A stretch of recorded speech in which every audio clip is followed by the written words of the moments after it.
안녕하십니까. 최영일의 시사본부 시작합니다. 자, 1월의 마지막 날입니다. 이렇게 새해도 첫 달이 지나고 있는데요. 자, 그렇다면 올해 목표의 12분의 1 정도 이루셨나요? 아니어도 괜찮습니다. 아직은 워밍업, 시동을 거는 시간이니까요. 자, 양력 새해 음력설 다 치렀습니다. 2월은 짧죠. 남은 겨울 올 한 해를 다시 준비하는 시간으로 잘 써야 할 것 같습니다. 자, 다가오는 봄은요, 이 코로나가 풀리면서 3년 만에 대면 활동, 또 해외여행 등 코로나 이전을 회복하는 전환점이 될 것으로 기대가 되는데요. 하지만 어제 세계보건기구가 코로나 팬데믹 비상사태를 아직 풀지 않고 유지하기로 한 점도 우리가 주목해야 할 것 같습니다. 또 이 비상사태가 풀린다 해도요, 온전히 코로나 이전으로 돌아갈 것인가, 이 기대는 어렵습니다.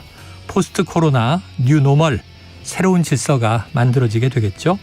자, 지난 3년이 내 삶에, 또 우리 공동체의 관습에, 인류의 생활 양식에 어떤 변화를 주었는지 면밀히 관찰하고 새로운 변화에 적응하기 위한 자기조절도 해야 할 시간입니다. 자, 어제부터 실내 마스크 권고로 바뀌었는데요.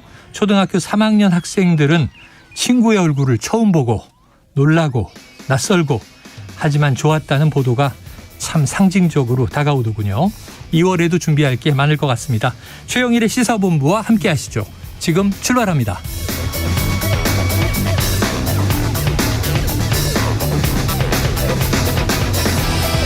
네, 1부에는요, 오늘의 핵심 뉴스를 한입에 정리해드리는 한입뉴스 기다리고 있고요. 2부는 화제의 인터넷 뉴스를 다뤄보는 스트릿 뉴스 파이터, 그리고 정치권 취재 뒷이야기를 들어보는 불사조 기자단, 그리고 IT본부가 준비되어 있습니다. 자, 1부 마지막에 들려드리는 노래가 있습니다.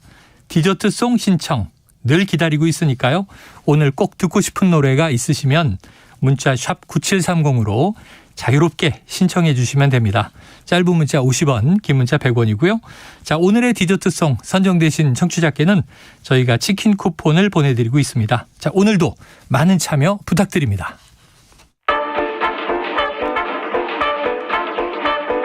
최영일의 시사본부 한입뉴스. 네, 오늘의 핵심 뉴스를 한입에 정리해드립니다. 한입뉴스 박정호 오마이뉴스 기자, 헬마우스 임경빈 시사평론가와 함께 한입뉴스를 시작해봅니다. 두 분 어서 오세요. 안녕하십니까. 자, 기다리던 속보가 하나 나왔는데, 자, 지금 3.8 전당대회를 향해 달리고 있는 국민의힘, 자, 유승민 전 의원이 전당대회에 출마하지 않겠다 밝힌 겁니까? 네, 유 전 의원이 자신의 페이스북에 글을 남겼는데요. 네. 충분히 생각했고 아무 의미가 없다는 결론이다. 당대표 선거에 출마하지 않겠다. 네. 이렇게 밝혔습니다. 그러면서 인내하면서 때를 기다리겠다. 오직 민심만 보고 새로운 길을 개척해 나가겠다. 또 폭정을 막고 민주공화정을 지키는 소명을 다하겠다. 우리 정치의 변화와 혁신을 원하시는 시민들과 함께하겠다. 이런 자신의 생각도 밝혀놨는데요. 네.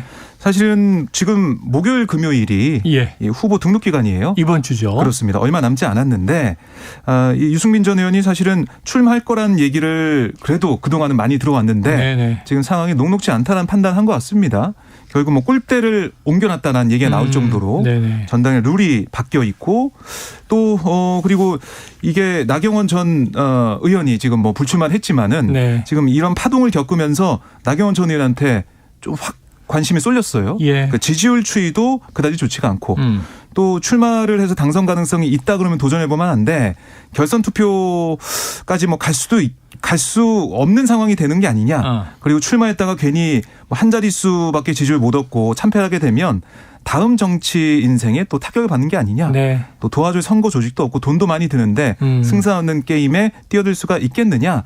여러 가지 뭐 지금 해석이 좀 나오고 있습니다. 예. 근데 뭐 결국은 전당대회에 뭐 당권 도전은 포기하더라도 정치를 계속 할 거니까 좀 길게 보겠다 이런 의미로 해석되는군요. 사실 이제 전당대회 그 경쟁이 불붙을 때 초기만 하더라도 이제 유승민 전 의원이 소위 이제 비윤계의 핵심 인물로 이제 떠오르면서 네. 상당히 네. 좀 뭐 강하게 이제 여론 주목을 받았었는데 초기엔 그랬었죠. 그렇습니다. 이제 박정호 기자님 짚어주신 것처럼 나경원 전 의원이 나중에 후기에 이제 그걸 끌어가면서 자기가 뭐 가져갈 수 있는 어떤 그런 어떤 이득이 정치적 이득이 이렇게 많지는 않았어요. 그러다 네. 보니까 뭐 나와봐야 어차피 3등 상징을 할 거면 굳이 나올 필요가 있겠느냐라는 판단을 좀 한 걸로 보이고요.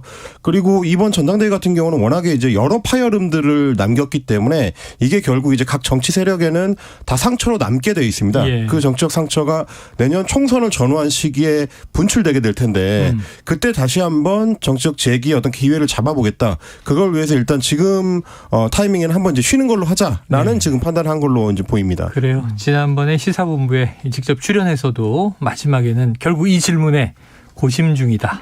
자, 긴 고심이 결국은 불출마로 결정이 났고요. 결국은 이제 이 어찌 보면 마지막 변수가 사라졌다. 전당대회에서. 물론 이제 출마를 선언한 분들이 여러 명 있습니다. 하지만 이 전당대회의 이제 흐름이 김기현 대 안철수 이렇게 양강 구도로 흘러갈 가능성이 커 보이게 됐는데요. 자, 두 주자 간의 이 신경전.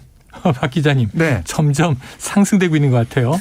그렇습니다. 연일 기자들과 만나서도 또 라디오 인터뷰를 통해서도 네. 서로를 향해서 포문을 열고 있는데요. 아하. 오늘 한 라디오 인터뷰에서 김기현 의원이 안철수 의원을 겨냥했습니다. 그러니까 네. 어제 저희가 다뤘죠. 안철수 의원이 한 청년 행사에서 해진 양말을 공개한 그런 모습. 네네네. 네, 그래서 그걸 어제 얘기를 했었는데 오늘 관련된 질문이 나오니까 김기현 의원이 뭐라고 했냐면 아니 안철수 의원이 물건을 아끼고 모아서 1,500억 원을 기부했다고 한다 이런 질문에 저는 흙수저 집에서 태어났고 아내도 무일푼 집안이지만 구멍난 양말을 신을 정도는 어렵진 않다. 이렇게 얘기하면서 네네. 구멍난 양말을 신어야 할 만큼 가난한지 모르겠다. 굳이 구멍난 양말을 강조해야 했냐. 이렇게 안철수 의원을 겨냥을 했어요. 네. 그리고 또 한 가지는 이 자신의 수도권 출정식을 안철수 의원이 뭐라고 했었냐면 체육관 선거 아니냐. 이렇게 비판을 했었는데 거기에 대해 김기현 의원이 국민의힘은 예전부터 내려온 전통 뿌리를 가진 정당이다. 사실상 추대받는 1인 정당 형태로 대표를 뽑은 적이 없다. 대규모 집회를 통해서 전당대회 열고 대통령과 당대표도 뽑았다.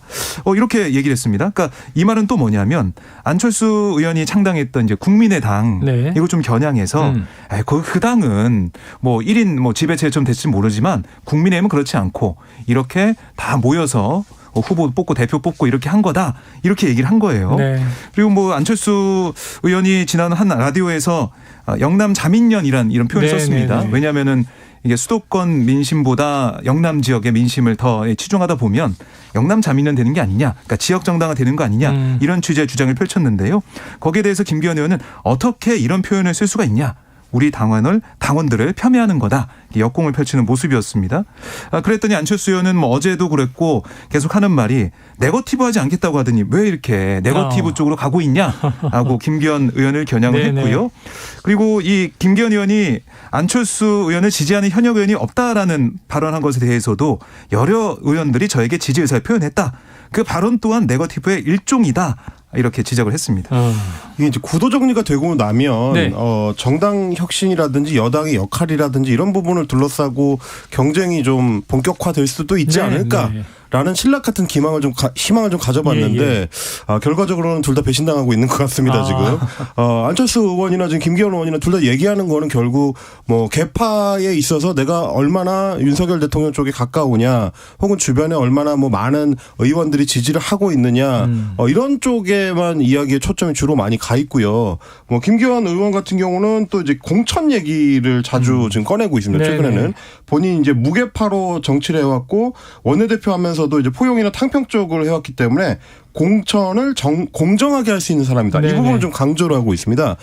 이제 안철수 의원이 대선 주자이기 때문에 아마 당대표가 되고 나면 공천할 때도 자기 사람 심는데 이제 신경을 쓸 수밖에 없을 거다. 네. 이런 쪽을 강조하려는 걸로 보이는데 결국은 이번 전당대회라는 게 여당의 역할이라든지 앞으로 어떻게 정부를 보조해서 성공적인 정부를 할 수 있도록 이제 만들 건지 이런 쪽에 네. 고민이 있다기보다는 내년 총선 때 누구한테 잘 보여야 공천 받을 수 있을지 이런 걸 의원들한테 어떻게 보면 이제 강요하는 듯한 종용하는 듯한 모습으로 이제 펼쳐지는 양상이라서 지켜보는 국민들 입장에서는 이게 지금 여당의 전당대회로서 건강한 모습이 맞나 다시 한번 더 회의감이 들게 되는 것 같습니다. 자, 이번 주로 구도 정리가 다 되는 거니까요. 양강 구도로 이제 확정을 한다면 두 사람의 그럼 양강 두 사람이 지금 이제 임평론가 얘기처럼 비전 경쟁을 하면서 집권 여당은 앞으로 어떤 방향으로 나라를 이끌겠다.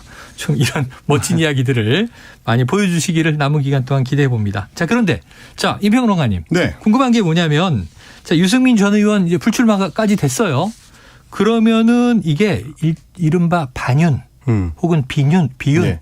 요 그룹의 이 지지표는 또 어느 쪽으로 흘러갈 것인가? 지금 여론조사 좀 이 상황 어떻습니까? 여론조사상으로는 이제 안철수 의원의 상승세가 상당히 좀 또렷합니다. 그래요. 그러다 보니까 뭐 김기현 의원이 일종의 좀 신경전을 더 이제 강하게 벌이는 게 아닌가 네네네. 싶긴 한데요. 아시아투데이 의뢰로 여론조사 업체 RN서치가 네. 지난 27일에서 28일 동안 전국 만 18세 이상 남녀 1,030명한테 이제 여론조사를 한 결과 예. 국민의힘의 대표에 가장 적합한 인물이 누구냐 했을 때 안철수 의원이 39.8%로 네. 1위를 기록을 했습니다. 아, 그래요? 지금 이 관련 여론조사를 집계한 이후로 처음으로 이제 안철수 의원이 1위를 한 여론조사가 나온 건데요. 오차 범위 이내긴 하지만 1위가 됐고 김기현 의원은 36.5%로 2위를 기록을 했습니다. 네. 안철수 의원 같은 경우는 이제 지난달 조사에서는 19.8%였는데 네. 2배가 뛰어오르면서 네네네. 순식간에 이제 여론조사에서는 우위를 점하는 듯한 모습을 좀 보이고 있습니다. 물론 오차 범위가 플러스 마이너스 4.7%니까 네. 거의 10% 가깝게 예. 오차 범위 안에 있는 거라서 큰 의미가 있는 네네. 그런 건 아닙니다만 1, 어쨌든 2위가 큰 의미는 없지만 그렇습니다. 수민이 네네네. 자체가 지금 이제 큰 의미가 있는 건 아닌데 네. 안철수 의원의 상승세만큼은 좀 확인된 것 같다. 그리고 김기현 의원은 이제 그거에 대한 어떤 견제를 좀 본격화하는 모습이다. 이렇게 보시면 될 것 같습니다. 이 조사에 대한 자세한 내용은 중앙여론조사심의위원회 네. 홈페이지를 참조하시면 됩니다. 알겠습니다. 네. 지난번에 나경원 네. 전 의원이 이제 불출마했을 때도 안철수 의원이 좀 반사이거든 거 아니냐 이런 분석이 있었는데 네.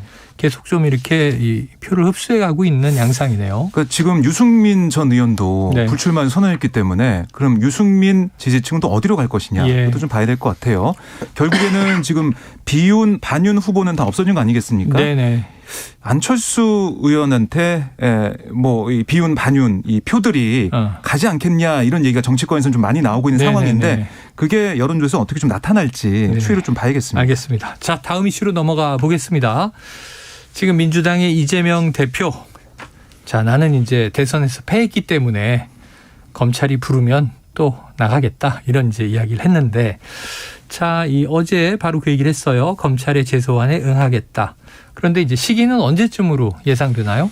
우선 우리 검찰에서는 오늘 내일쯤에 나와달라 이렇게 얘기한 걸로 전해주고 네네. 있어요. 네. 그런데 이재명 대표가 어제 얘기한 것은 평일에는 당무에 집중해야 되니까 주말에 나가겠다 이런 네네. 뜻을 내비쳤거든요. 예. 그렇다면 이번 주말이냐 아니면 뭐 다음 주말이냐 네네. 이게 좀 중요할 것 같은데 어쨌든 이번 주에는 민주당의 장외투쟁이 예정돼 있습니다. 서울 숭례문 인근에서 윤석열 정권 민생 파탄 검사 독재 규탄 대회 이런 이름의 국민 보고대회를 예정이거든요. 주말에요. 그렇습니다. 토요일 오후 4시쯤에 열리게 되는데 이 자리에 이재명 대표가 참석해서 연설에 나섭니다. 그렇기 때문에 오늘 이런 일정 때문에 이번 주에는 출석하기 어렵지 않겠느냐 네네. 이런 생각할 수밖에 없는 거고요. 특히 이번 주말에는 이태원 참사 유가족 협의회와 시민대책회의가 광화문에서 또 시민 추모대회를 개최하거든요. 네.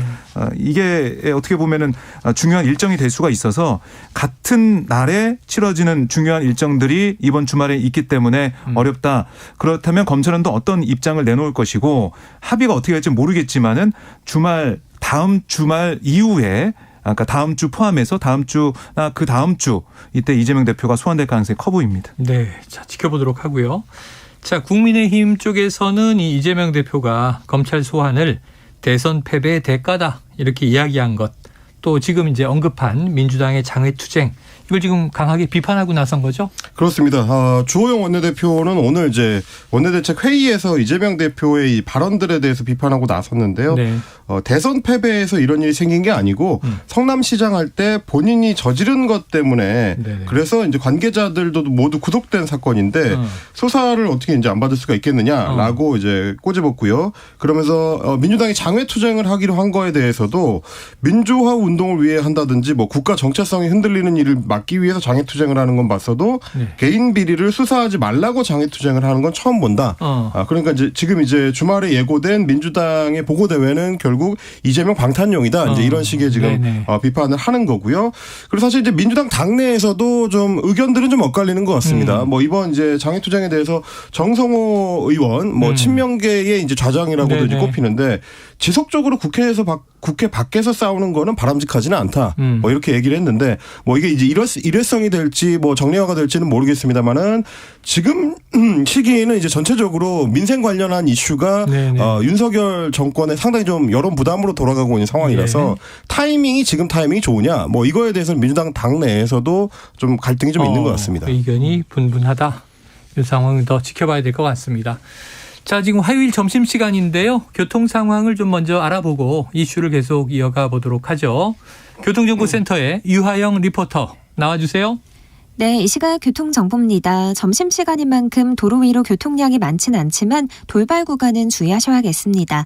서울 시내에서는 청담대교 북단 연결로 영동대교에서 청담대교 방면 2차로에서 사고 났습니다. 성수대교부터 밀리고요.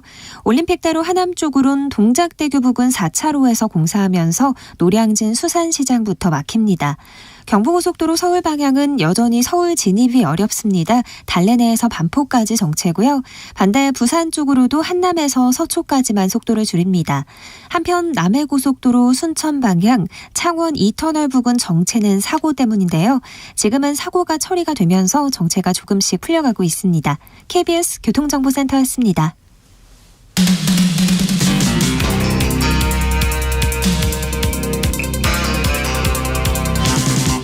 최영일의 시사본부.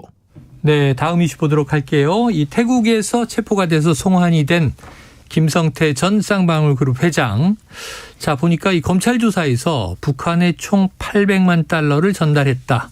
그런데 이것이 이제 이재명 당시 경기도지사와 관련된 것이다. 이렇게 이제 진술한 것으로 지금 보도가 되고 있는데 자세하게 보면 어떤 내용입니까? 네, 이게 검찰이 김 전 회장을 향해서 어떤 추궁을 해왔냐면 2019년 1월과 11월 두 차례에 걸쳐 북한에 총 500만 달러를 전달한 그 배경 이걸 좀 물어왔거든요. 김 전 회장은 구속수사 이후에 한동안은 대북 경제협력 사업권을 위한 대가다라고 주장해 왔는데 검찰이 관련 자료를 제시하니까 추가 송금 내역과 이유를 털어놨다 이렇게 전해지고 있는 거예요. 김 전 회장은 조사에서 2019년 4월 300만 달러를 추가로 전달 사실을 인정했다라는 거고 그러면서 1월과 4월에 건넨 500만 달러는 경기도의 북한 스마트팜 지원 사업 비용 여기 이 비용이고 11월에 건넨 300만 달러는 당시 도지사였던 이재명 대표의 방북을 위한 비용이다. 이런 취지의 진술을 내놨다는 건데 그러니까 이게 어떻게 된 거냐면 이화영 전 경기도 평화부지사 쌍방울그룹으로부터 억대 금품을 수수한 혐의로 구속 기소가 돼 있는데 2018년 북한과의 교류협력 사업 합의를 발표하면서 도지사의 연내 방북 가능성도 함께 밝혔었어요. 그래서 실제로 2019년 5월 경기도가 북한의 방북 초청을 요청하는 공문을 보낸 걸로 전해졌는데 이와 관련해 북측이 이재명 대표 방북을 위해서 뭐 돈이 필요하다, 뭐 헬기도 뭐 띄워야 되고 여러 가지 얘기를 하면서 돈을 얘기했고 그걸 김성태 전 회장이 그 대가로 300만 달러를 건넸다. 이런 얘기가 검찰 발로 지금 나오고 있는 겁니다. 그래서 김 전 회장은 북한과의 거래에 있어서 이화영 부지사가 도지사에게, 그러니까 이재명 당시 도지사, 지금 대표 이재명 대표에게 모두 보고했다. 이런 말을 들었다는 취지로도 진술했다. 그러니까 당시 이재명 지사도 알고 있었던 사실이다. 그렇습니다. 이런 취지죠. 그리고 이제 KBS와의 뭐 인터뷰나 이런 언론과의 얘기에서 이재명 대표 이제 모른다, 뭐 통화한 사실도 없다 이렇게 얘기한 걸로 알려졌었는데 이화영 부지사가 도지사와 전화 통화를 하면서 나를 바꿔줬다. 그러니까 이재명 대표와의 통화한 사실도 인정을 했습니다. 그래서 검찰은 김 전 회장의 이런 진술을 토대로 대북 송금 규모와 배경을 좀 보다 구체화하는 그런 모습을 좀 보이는 것 같고요.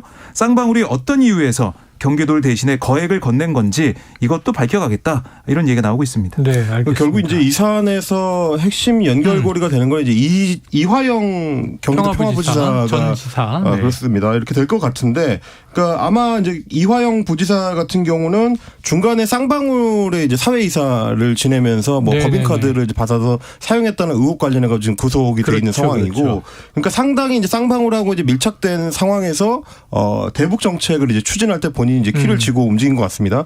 그러면 결국 이제 검찰에서 지금 나오고 있는 증언들을 이제 확정적으로 이제 이재명 대표를 향하게 하려면 네. 이화영 전 평화부지사가 얼마만큼의 역할을 실제로 했고 그게 이제 이재명 대표와 협의가 된 것이었는지, 네네. 그러니까 보고를 통해서 이재명 대표도 그 당시 이제 경기도지사도 충분히 숙지를 한 상태에서 이런 사업들이 추진이 된 건지 이런 구체적인 내용들이 조금 더 이제 드러나야 될 것 같은데요.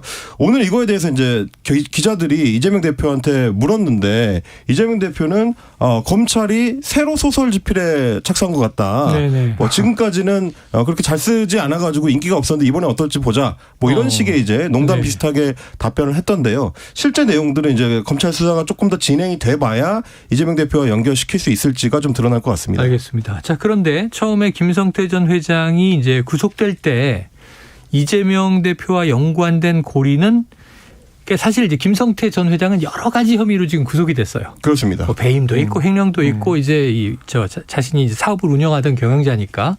그런데 이재명 대표 관련은 변호사비 대납 의혹, 이게 핵심이었는데 이건 어떻게 되고 있습니까? 네, 그러니까 이게 구속영장 뭐 청구할 때도 이게 빠져 있어가지고 민주당에서는 이거 어떻게 된 거냐. 네. 뭐 언론 보도나 여러 가지 검찰발 얘기는 변호사비 대납 의혹 이게 큰 것처럼 보도가 예. 되고 알려졌는데 네네. 결국 영장 청구할 때는 없지 않았냐. 이거 검찰이 뭔가 조작하고 있는 게 아니냐 이런 주장을 펼쳤었죠. 네. 그런 공세를 펼쳤었는데 현재도 지금 비자금 조성과 사용 처리 규명할 열쇠를 진 김성태 전 회장이 지금 국내로 와서 구속돼 있지만 네. 아직까지 이 변호사비 대납 의혹 사건에 대해서는 진척이 없다 이렇게 좀 전해지고 있어요. 네. 그러니까 이 그러니까 검찰 관계자 얘기를 들어보면 김 전 회장 구속 만기까지 시간이 많지 않은 상황에서 구속된 범죄 사실 위주로 조사할 수밖에 없다. 언론이 집중하는 변호사비 대납 의혹 수사는 아직 시작도 못했다 이렇게 전해지고 있거든요. 네. 다 구속 만기가 다음 달 5일인데 그럼 현재 상황으로 가면 공소장에도 그러니까 재판에 넘겨질 네. 때도 이 대납 의혹이 빠질 수도 있다. 이런 관측이 나오고 있어요. 이렇게 되면 검찰이 김 전 회장을 다른 의혹 사건으로 일단 재판에 넘긴 다음에 대납 의혹 수사를 좀 본격적으로 할 수도 있겠다. 이런 얘기가 나오고 있는데 처음 이 국내 언론이 집중했던 이 의혹 사건에 대해서는 변호사비 대납 의혹 사건에 대해서는 그냥 이렇게 유야무야 묻히는 게 아니냐 이런 얘기도 나오고 있습니다. 그러니까 엄밀히 말하면 사실은 지금 검찰이 수사를 이어갈 만한 고리가 없는 상황입니다. 네. 처음에 얘기가 나올 때는 뭐 이제 소위 이제 전환 사채를 통해서 예. 변호사비 대납이 이루어졌다고 의혹 제기가 되고 그걸 이제 검찰이 수사를 시작을 했던 건데 지금까지 드러난 뭐 보도 내용들을 바탕에서 보자면 결국 검찰이 뭘 밝혀내지 못하냐면 그 소위 말하는 변호사비 대납이 어떤 변호사한테 집행이 된 건지가 안 나왔습니다. 그러니까 누가 그 돈을 받았다는 건지 어떤 변호사가 대납한 돈을 직접 받았다는 건지가 애초에 나오질 않아가지고 네. 말하자면 대납을 했으면 그 대납을 받은 변호사 주체가 있을 텐데 네. 그걸 특정을 못하다 보니까 결국은 수사가 진척이 안 되는 상황이고요. 그러니까 이게 이제 뭐 검찰이 주장하는 것처럼 시간이 있으면 수사를 할 수 있는 차원의 문제라기보다는 오히려 그래서 누구한테 대납을 했다는 거냐 거의 이제 출발점부터가 지금 모호한 상황이기 때문에 실제 수사가 될 가능성이 이렇게 높아 보이지는 않는다. 그러다 보니까 최근 들어서는 검찰 말로 주로 이제 북한에 대한 어떤 그 송금 문제가 거론되는 거 아니냐 이렇게 지금 민주당에서는 추정하고 있는 것 같습니다. 그래요. 이것도 또 어떻게 흘러가는지 지켜봐야 될 사안입니다. 지금 세 번째 소환, 이게 추가 소환인데요. 두 번째 소환에 추가 소환이죠. 앞두고 있는 이재명 대표 또 다른 건으로 과연 검찰이 이제 수사를 개시할 것이냐 이것도 이제 관건이 되겠죠. 다음 이슈로 넘어갑니다. 자, 윤석열 대통령 어제 이 취약계층 난방비 지원을 위해서 예비비 1천억 원 지출 안건을 즉시 제가를 했는데요. 네. 이 당정이 취약계층뿐 아니라 서민과 중산층에까지 난방비 지원을 확대하는 방안을 검토 중이다. 자, 어떤 내용들이 지금 나올까요? 그러니까 윤 대통령이 어제 열린 수석비서관 회의에서 뭐라고 했냐면 중산층과 서민의 난방비 부담을 경감하는 방안에 적극 검토하라. 네. 이런 지시를 내렸고 그 이후에 지금 당정이 지원 확대 방안 검토를 하고 있는 거예요. 주호영 국민의힘 원내대표 오늘 당 원내대책회의에서 이렇게 얘기했습니다. 윤석열 대통령이 난방비 급등과 관련해 중산층 지원책도 강구해 보라고 지시했다. 네. 원래 내일 모레 당정 협의회가 준비돼 있었지만 정부 측 준비가 좀 미흡한 것 같아서 미루려고 한다 이렇게 얘기를 했습니다. 네. 그러니까 당정 협의를 통해서 좀 심도 있게 논의해보겠다 이런 거고 한편으로는 정부 측에서 준비가 좀 미흡하다 이런 얘기한 것으로 보면 좀 주호영 원내대표가 국민의힘 입장에서도 좀 이 상황이 좀 답답한 게 아닌가 네네. 이런 저는 느낌도 들더라고요. 어쨌든 정부는 이 취약계층 난방비 지원 대책을 마련을 하는 상황에서 국무회의도 어제 하루 일찍 열려서 네. 1,000억의 예비 지출 안건이 제거가 되고 긴급 처방에 나섰지만 지금 뭐 2월에도 난방비 요금이 급등할 게 뭐 네, 이건 뭐 정해진 네. 수순이죠. 예. 예상이 되기 때문에 정부가 이제 기존 지원책으로는 부족하다. 이런 판단을 지금 여야 마찬가지 또 정부 네. 뭐 대통령실 다 마찬가지로 생각하는 것 같아요. 그러면 추가 지원 방안이 어떻게 나올 것인지 이게 국민들이 볼 때 좀 충분하다. 이 정도면 되겠다. 이런 판단을 좀 받을 것인지 네. 이게 좀 중요해 보입니다. 그래서 어제도 이제 여당 내에서 추경 얘기가 이제 슬쩍 고개를 들고 있다 이런 얘기를 전해드렸는데 자 그런데 이른바 이 난방비 폭탄 논란 때문에 이 민주당이 주장한 게 이런 거죠. 횡재세라는 게 나왔었잖아요. 지난해 고유가 덕에 수익을 막대하게 챙긴 정유사 임직원들에게 성과급을 많이 뿌렸는데 네. 이들에게 오히려 횡재세를 이제 부과해야 되는 거 아니냐 하는 주장이 제기됐단 말이죠. 근데 이게 횡재세는 이미 세계적인 추세다. 이런 주장도 있고 이거 반시장적인 법이다. 이런 또 반론도 있는데 임 평론가님이 한번 정리를 좀 해 주시죠. 뭐 사실 이제 횡재세 자체는 세법이라는 게 이제 국회에서 여야가 합의를 해서 도입을 하기로 네네. 하고 입법이 되면은 뭐 도입이 되는 거니까요. 시행되는 거니까요. 그렇습니다. 그 자체가 뭐 반시장적이다 아니다는 의회의 어떤 그 여론 형성 과정에 달려 있는 것이지 네. 뭐 그걸 지금 이제 아직 시행하지도 않은 제도를 이제 네. 규정할 수 있는 문제는 아닐 것 같고 다만 이 횡재세라는 얘기가 우리한테서 처음 나온 얘기는 아니고 네. 누구보다도 이제 뭐 자본시장에 민감하다고 하는 미국에서 바이든 대통령의 이제 공약 중에 하나로 이제 처음에 거론되기도 했었던 초부유세 이렇게 나왔죠. 그렇습니다. 이제 뭐 그런 제도고요. 그리고 이제 유럽 같은 경우도 코로나19로 시민들이 굉장히 좀 힘든 상황에서도 고유가가 유지가 되면서 네. 정유 기업들 중심으로 막대한 이익을 챙겨갔다. 그만큼을 추가 세금으로 이제 걷어내야 그래야 코로나19 기간 동안에 집행했던 예산들을 어느 정도는 좀 회수할 수 있다. 이제 이런 얘기가 유럽 국가들 중심으로 나왔던 거고 실제로 네. 추진되는 사례들도 있긴 합니다. 근데 이제 다만 이게 우리의 경우에 직접적으로 적용이 가능하겠느냐에 대해서는 다소 좀 논란이 있습니다. 뭐 그래요. 유럽이나 미국처럼 아예 유전을 보유하고 있는 주요 정유사들이 국내에는 없는 상태고 우리는 그렇죠. 이제 해외 투자를 통해서 간접적으로 이제 정유사들이 수익을 얻는 구조이기 때문에 유럽이나 미국하고는 다소 사정이 다르다는 분석도 있고요. 또 하나는 이게 결국은 자칫하면 법인세에다가 추가로 세금을 또 걷는 이중과세가 될 수도 있다는 논란도 있어서 입법 과정 자체가 매끄럽게 이루어질 것인지에 대해서는 다소 회의적입니다만은 네. 그러면 어찌됐든지 간에 만약에 에너지 비용에 대해서 이제 서민 지원 정책을 펴게 되면 재원이 필요하게 될 텐데 어디서 나올 거냐는 논란은 남게 됩니다. 지금 여당에서도 결국 이제 일종의 이제 보편 지원을 하겠다는 의지에서 이제 중산층이라는 단어를 대통령이 꺼낸 거고 그걸 여당 지도부도 이제 받아 안은 건데요. 그러면 재원은 어디서 가져올 거냐? 그러면 국채를 발행해서 국가 빚을 추가로 내거나 추경을 할 거냐? 아니면 세금을 추가로 건질 수밖에 없는 거라 이게 이제 논의가 진행될수록 여야가 서로 셈법이 좀 복잡해질 네. 수밖에 네. 없다. 여당이 지금 단호하게 얘기하는 것처럼 건전 재정 하에서는 에너지 지원 정책을 펴기가 쉽지 않다. 고민들이 좀 많을 것 같은 생각이 듭니다. 네. 제가 좀 흥미롭게 보는 외신은요. 바이든 대통령이 이제 초부유세는 시행이 쉽지 않아서 공약으로만 나오고 실행은 안 되고 있는데 실제 미국의 초부자들은 우리는 수익이 너무 많이 났다. 특히 코로나19 과정의 양극화가 심해졌다. 네. 제발 좀 우리 재산을 세금으로 걷어가시오라고 호소하고 있다는 기사도 있거든요. 아, 참 이게 어떻게 되는 건지. 다만 이제 지금 그 난방비 관련해 가지고 정부가 다소 이제 허둥지둥하는 것 같은 모습을 보여주는 거는 사실입니다. 네. 저희가 이 이슈가 처음 나왔을 때 소위 이제 난방비 폭탄이라는 명칭으로 예. 저희가 브리핑을 통해서 처음 전달을 드릴 때도 취약계층 지원만으로는 충분하지 않을 것이다. 이번 경우에는 워낙 보편적으로 난방비 요금이 대폭 상승했기 때문에 네. 이게 논의가 보편 지원 쪽으로 기울 수밖에 없을 것이다 예측을 해드린 바가 있었는데 결국 그쪽으로 옮겨가는 지금 추세를 보여주고 있습니다. 일단 민주당은 80%까지 국민 80%까지 보편 지원을 하자는 방안을 이미 내놓은 상태이기 때문에 네. 여당이 좀 끌려가는 모양새가 되는 초반 형국입니다. 알겠습니다. 자, 다음 이슈로 가봅니다. 옌스 스톨텐베르그 이 나토 사무총장인데요. 우리나라를 찾았습니다. 방한을 했고요. 윤석열 대통령을 접견했는데 자, 박 기자님. 네. 나토 사무총장과 우리 대통령 어떤 이야기들이 오갔습니까? 네, 지금 윤 대통령이 어제 한 얘기는 이 나토와의 어떻게 보면 협력을 늘려가겠다 네네. 이렇게 강조를 했는데요. 네.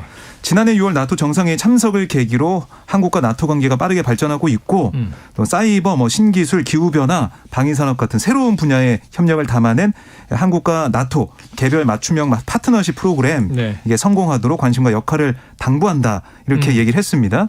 아울러 인도 태평양 전략을 소개하면서 이 전략 자유와 인권의 가치 또 연대 위에 법치와 국제적 규범을 중시한다는 점에서 나토와 공통분모가 많다 이렇게 또 언급을 했고 북한이 핵미사일 능력을 고도화하면서 도발 수위를 높이는 그런 상황인데 북한의 무모한 도발 의지를 꺾기 위해서 적극적인 역할을 좀 지속해달라고도 당부를 했습니다. 네. 스톨덴베르그 사무총장도 이 우리나라의 인도태평양 전략을 높이 평가하면서 한 나토 간의 여러 가지 협력 확대를 위해 노력하겠다라고 얘기를 했고 또 우크라이나 전쟁 상황을 설명하면서 우리 정부의 지속적인 지원에 감사의 뜻을 표했고 또 무력 침공이 용인된다는 그릇된 메시지가 국제사회에 각인되지 않도록 해야 된다.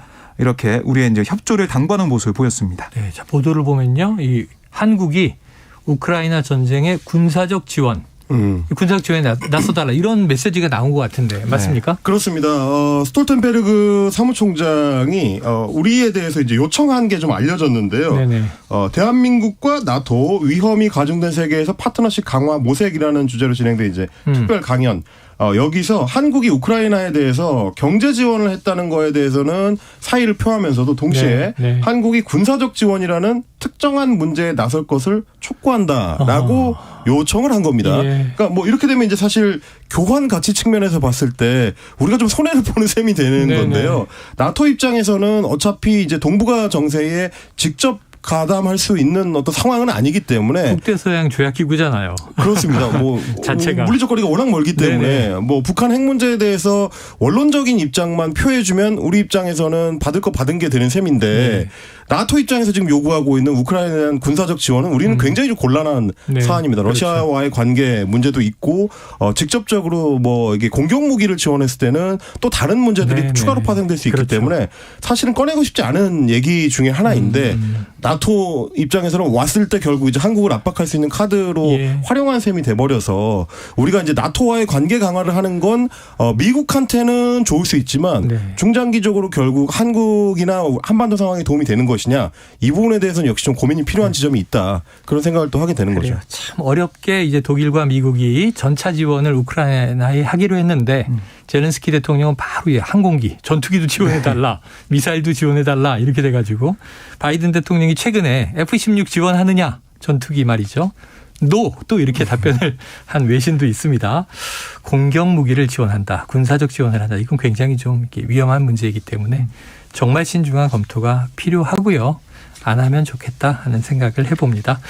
자, 이 우리나라 이 경제 성장률 전망치, 이 국제통화기금 IMF가요, 이 올해 세계 경제 성장률은 좀 올렸습니다. 0.2%포인트를 이제 상향했는데 우리나라의 경제 성장률 예상은 0.3%포인트를 내렸다.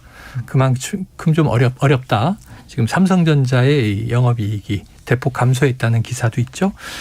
자, 오늘 한입뉴스 여기까지 정리하겠습니다. 박정호 기자, 임경빈 평론가 수고하셨습니다. 고맙습니다. 자, 오늘의 디저트송은요. 청취자 1323님께서 1월 31일이니 가사에 1월 31일이 들어가는 이 노래 들어야죠. 사랑하게 될 줄 알았어. 전미도 씨 버전으로 신청하셨습니다. 노래 듣고 2부로 돌아옵니다.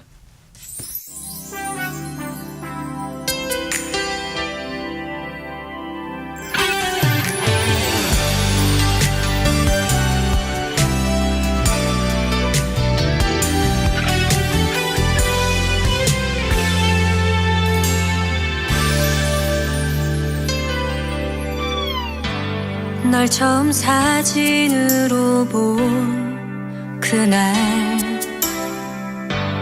99년 1월 31일 그날 이후 지금 이 순간까지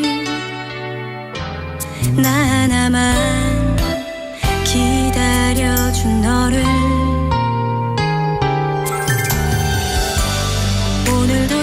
습관 같은 내 전화 따스히 받아주는 너에게 세상 가장 행복한 사람으로 만들어준 너를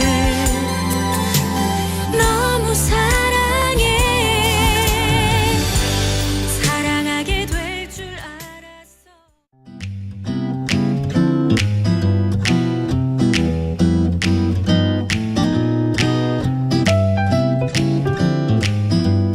안녕하세요. 바른말 고운말입니다. 매운 음식을 먹을 때 맵싸하다라는 표현을 종종 사용하는데요. 맵싸하다, 맵고 싸하다를 뜻하는 형용사입니다. 형용사 싸하다는 혀나 목구멍 또는 코에 자극을 받아 아린 듯한 느낌이 있다라는 뜻인데요. 맵싸하다가 맵고 싸하다를 뜻하니까 맵다와 싸하다가 합해져서 나온 표현이라는 것을 알 수 있습니다. 이와 같은 구조로 이루어진 표현으로는 맵짜다나 맵차다 같은 것도 있습니다. 맵짜다는 음식의 맛이 맵고 짜다란 뜻도 있지만 바람 같은 것이 매섭게 사납다라는 뜻도 있어서 맵짠 바람 같은 표현으로도 씁니다. 또 맵짠 눈으로 흘겨본다라고 하면 성미가 사납고 독하다는 뜻이고요. 살림솜씨가 맵짜다고 하면 아주 야무지고 옹골차다는 것을 의미합니다. 반면에 맵차다는 맵고 차다를 뜻하는데 음식에 대해서는 잘 안 쓰고요. 맵찬 바람이라든지 맵찬 눈보라 같이 표현합니다. 또 김대리의 보고서는 그의 맵찬 성격을 잘 보여주고 있다라고 하면 옹골차고 야무지다란 뜻으로 쓰인 겁니다. 참고로 맵자하다로 표기되고 맵자하다 이렇게 발음되는 형용사가 있습니다.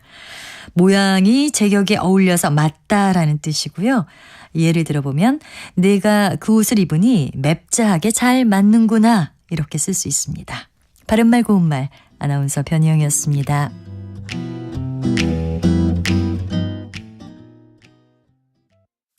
상대 얘기 중에서도 맞는 얘기가 있잖아요. 그러면 예, 거기까지 동감이 이루어졌으니까 그럼 또 요 다음 가시죠. 무슨 정반합 이렇게 가야 되거든요. 이기고 지는 걸 떠나서 좋은 결론을 도출해내셨으면 좋겠어요. 선 넘지 않는 그런 토론. 별로 의미는 없을 것 같아도 그래도 그런 자리가 자꾸 있어야 뭐가 변화가 있을 것 같아요. 그렇게 하다가 보면 뭐라도 뭐 하나 얻어 걸리는 게 있겠죠.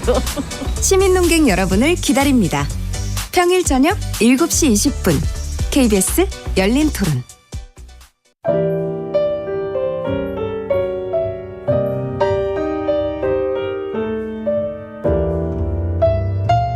내일의 품격, 김성환의 시사야에서 챙겨가세요.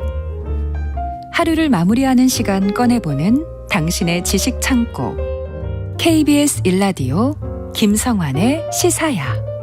평일 밤 10시 5분 여러분을 찾아갑니다.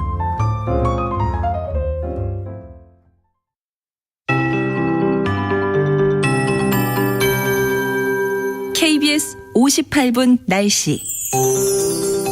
1월의 마지막 날 한파주의보가 모두 해제가 됐습니다. 내일까지 평년보다 높은 기온으로 활동하기 무난하겠습니다. 다만 오늘 밤 국외 미세먼지가 유입돼 수도권과 충남의 공기가 탁해질 것으로 보이는데요. 이 먼지가 내일은 전국에 영향을 주겠습니다.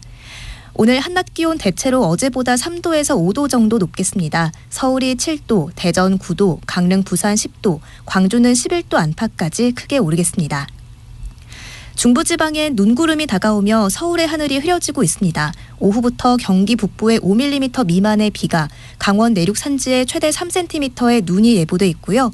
내일 새벽까지 서울 등 그 밖의 수도권과 강원도에 빗방울이 떨어지거나 눈이 날리는 곳이 있겠습니다. 도로 빙판길과 살얼음 조심하시기 바랍니다. 눈과 비가 그치고 모레는 아침 기온이 10도가량 뚝 떨어지겠습니다. 한편 오후부터 중부 서해안과 동쪽 산지에 바람이 매우 강해지겠습니다. 강원 산지와 경북 북동 산지는 강풍특보가 내려질 가능성도 있는데요. 동쪽 지역에 건조특보도 이어지고 있어서 화재 예방에 유의하시는 게 좋겠습니다. 내일 아침 기온은 서울이 영하 2도, 광주 2도, 부산 6도 안팎으로 평년보다 높겠지만 목요일 아침은 다시 서울이 영하 7도, 전주, 대구 영하 5도 안팎까지 떨어지겠습니다. 지금 서울의 기온은 3.6도입니다. 박다효입니다.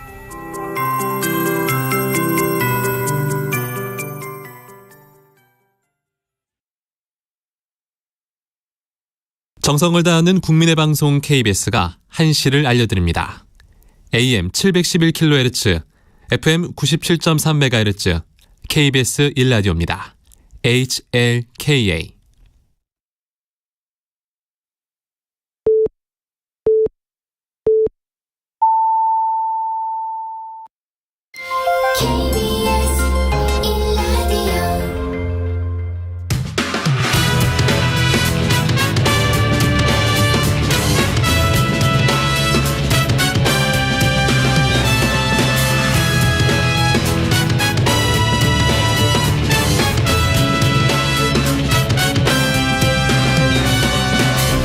KBS 1라디오 최영일의 시사본부.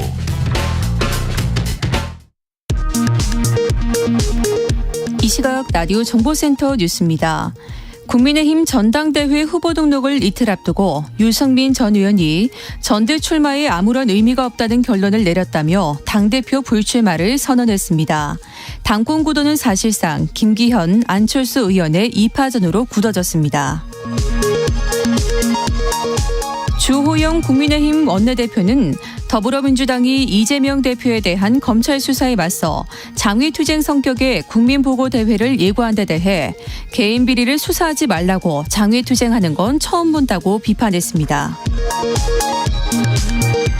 더불어민주당 박홍근 원내대표는 검찰이 살아있는 권력인 김건희 여사의 도이치모터스 주가 조작 의혹 사건에 대해선 위법 정황이 드러나도 수사를 하지 않는다면서 김 여사는 언제 조사할 것인지 윤석열 정부 검찰에 묻지 않을 수 없다고 말했습니다.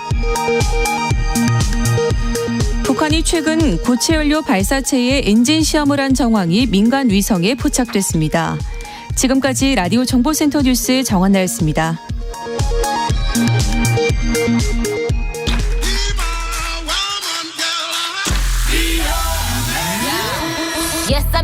네, 화제 인터넷 뉴스를 모아 전해드리는 스트릿 뉴스 파이터. 오늘은 박지원 뉴스캐스터와 함께하겠습니다. 어서 오세요. 안녕하세요.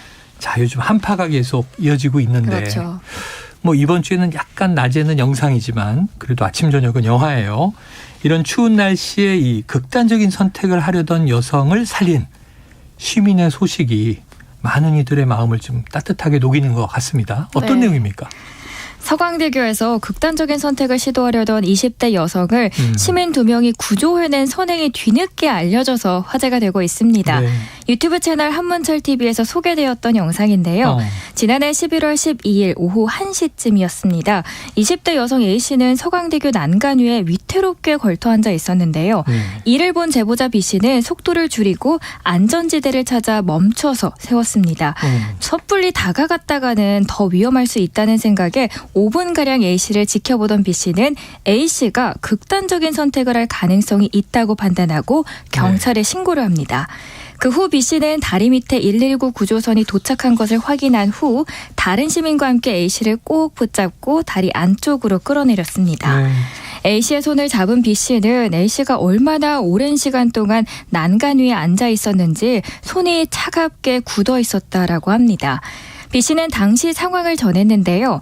20대 초반의 어린 여성이 계속 소리 없이 눈물만 흘리고 있었는데 차가운 손과 팔을 꽉 잡아주면서 괜찮다라고 달래줬다고 했습니다. 누리꾼들은 생명을 살린 B씨에 대해서 바쁘다고 지나칠 수 있는 상황이었는데 침착하게 대처해서 한 생명을 살렸다. 다들 냉철하게 살아가는 것 같아도 사람 목숨이 걸린 부분에 대해서는 한마음인 것 같다의 반응을 보였습니다. 또 A씨에 대해서도 무슨 사연인지는 모르겠지만 다시 한번 힘을 내길 바란다. 또는 죽고 싶을 만큼 힘든 시기는 많은 사람들에게 찾아오지만 살다 보니 그 순간을 이겨내면 반드시 또 좋은 날이 오더라라고 격려를 보냅니다. 네, 이런 일이 있었군요. 따뜻합니다. 네. 물론 이제 이런 극단적인 선택의 시도가 없어야 되겠죠. 그렇죠. 제가 어제 본 기사는 부산에서 한 모녀가 바다로 들어가는데 이걸 또 이제 경찰이 구해냈더라고요. 설득을 하면서. 자, 지금 아마 살기 힘든 상황, 뭐 어려운 분들 많이 계실 겁니다. 힘을 내시기 바랍니다. 살아야죠. 살다 보면 또 좋은 날이 옵니다. 다음 이슈를 보죠. 자, 어렸을 때 우리가 흔히 하던 놀이 중에 하나가 바로 숨바꼭질인데요. 네.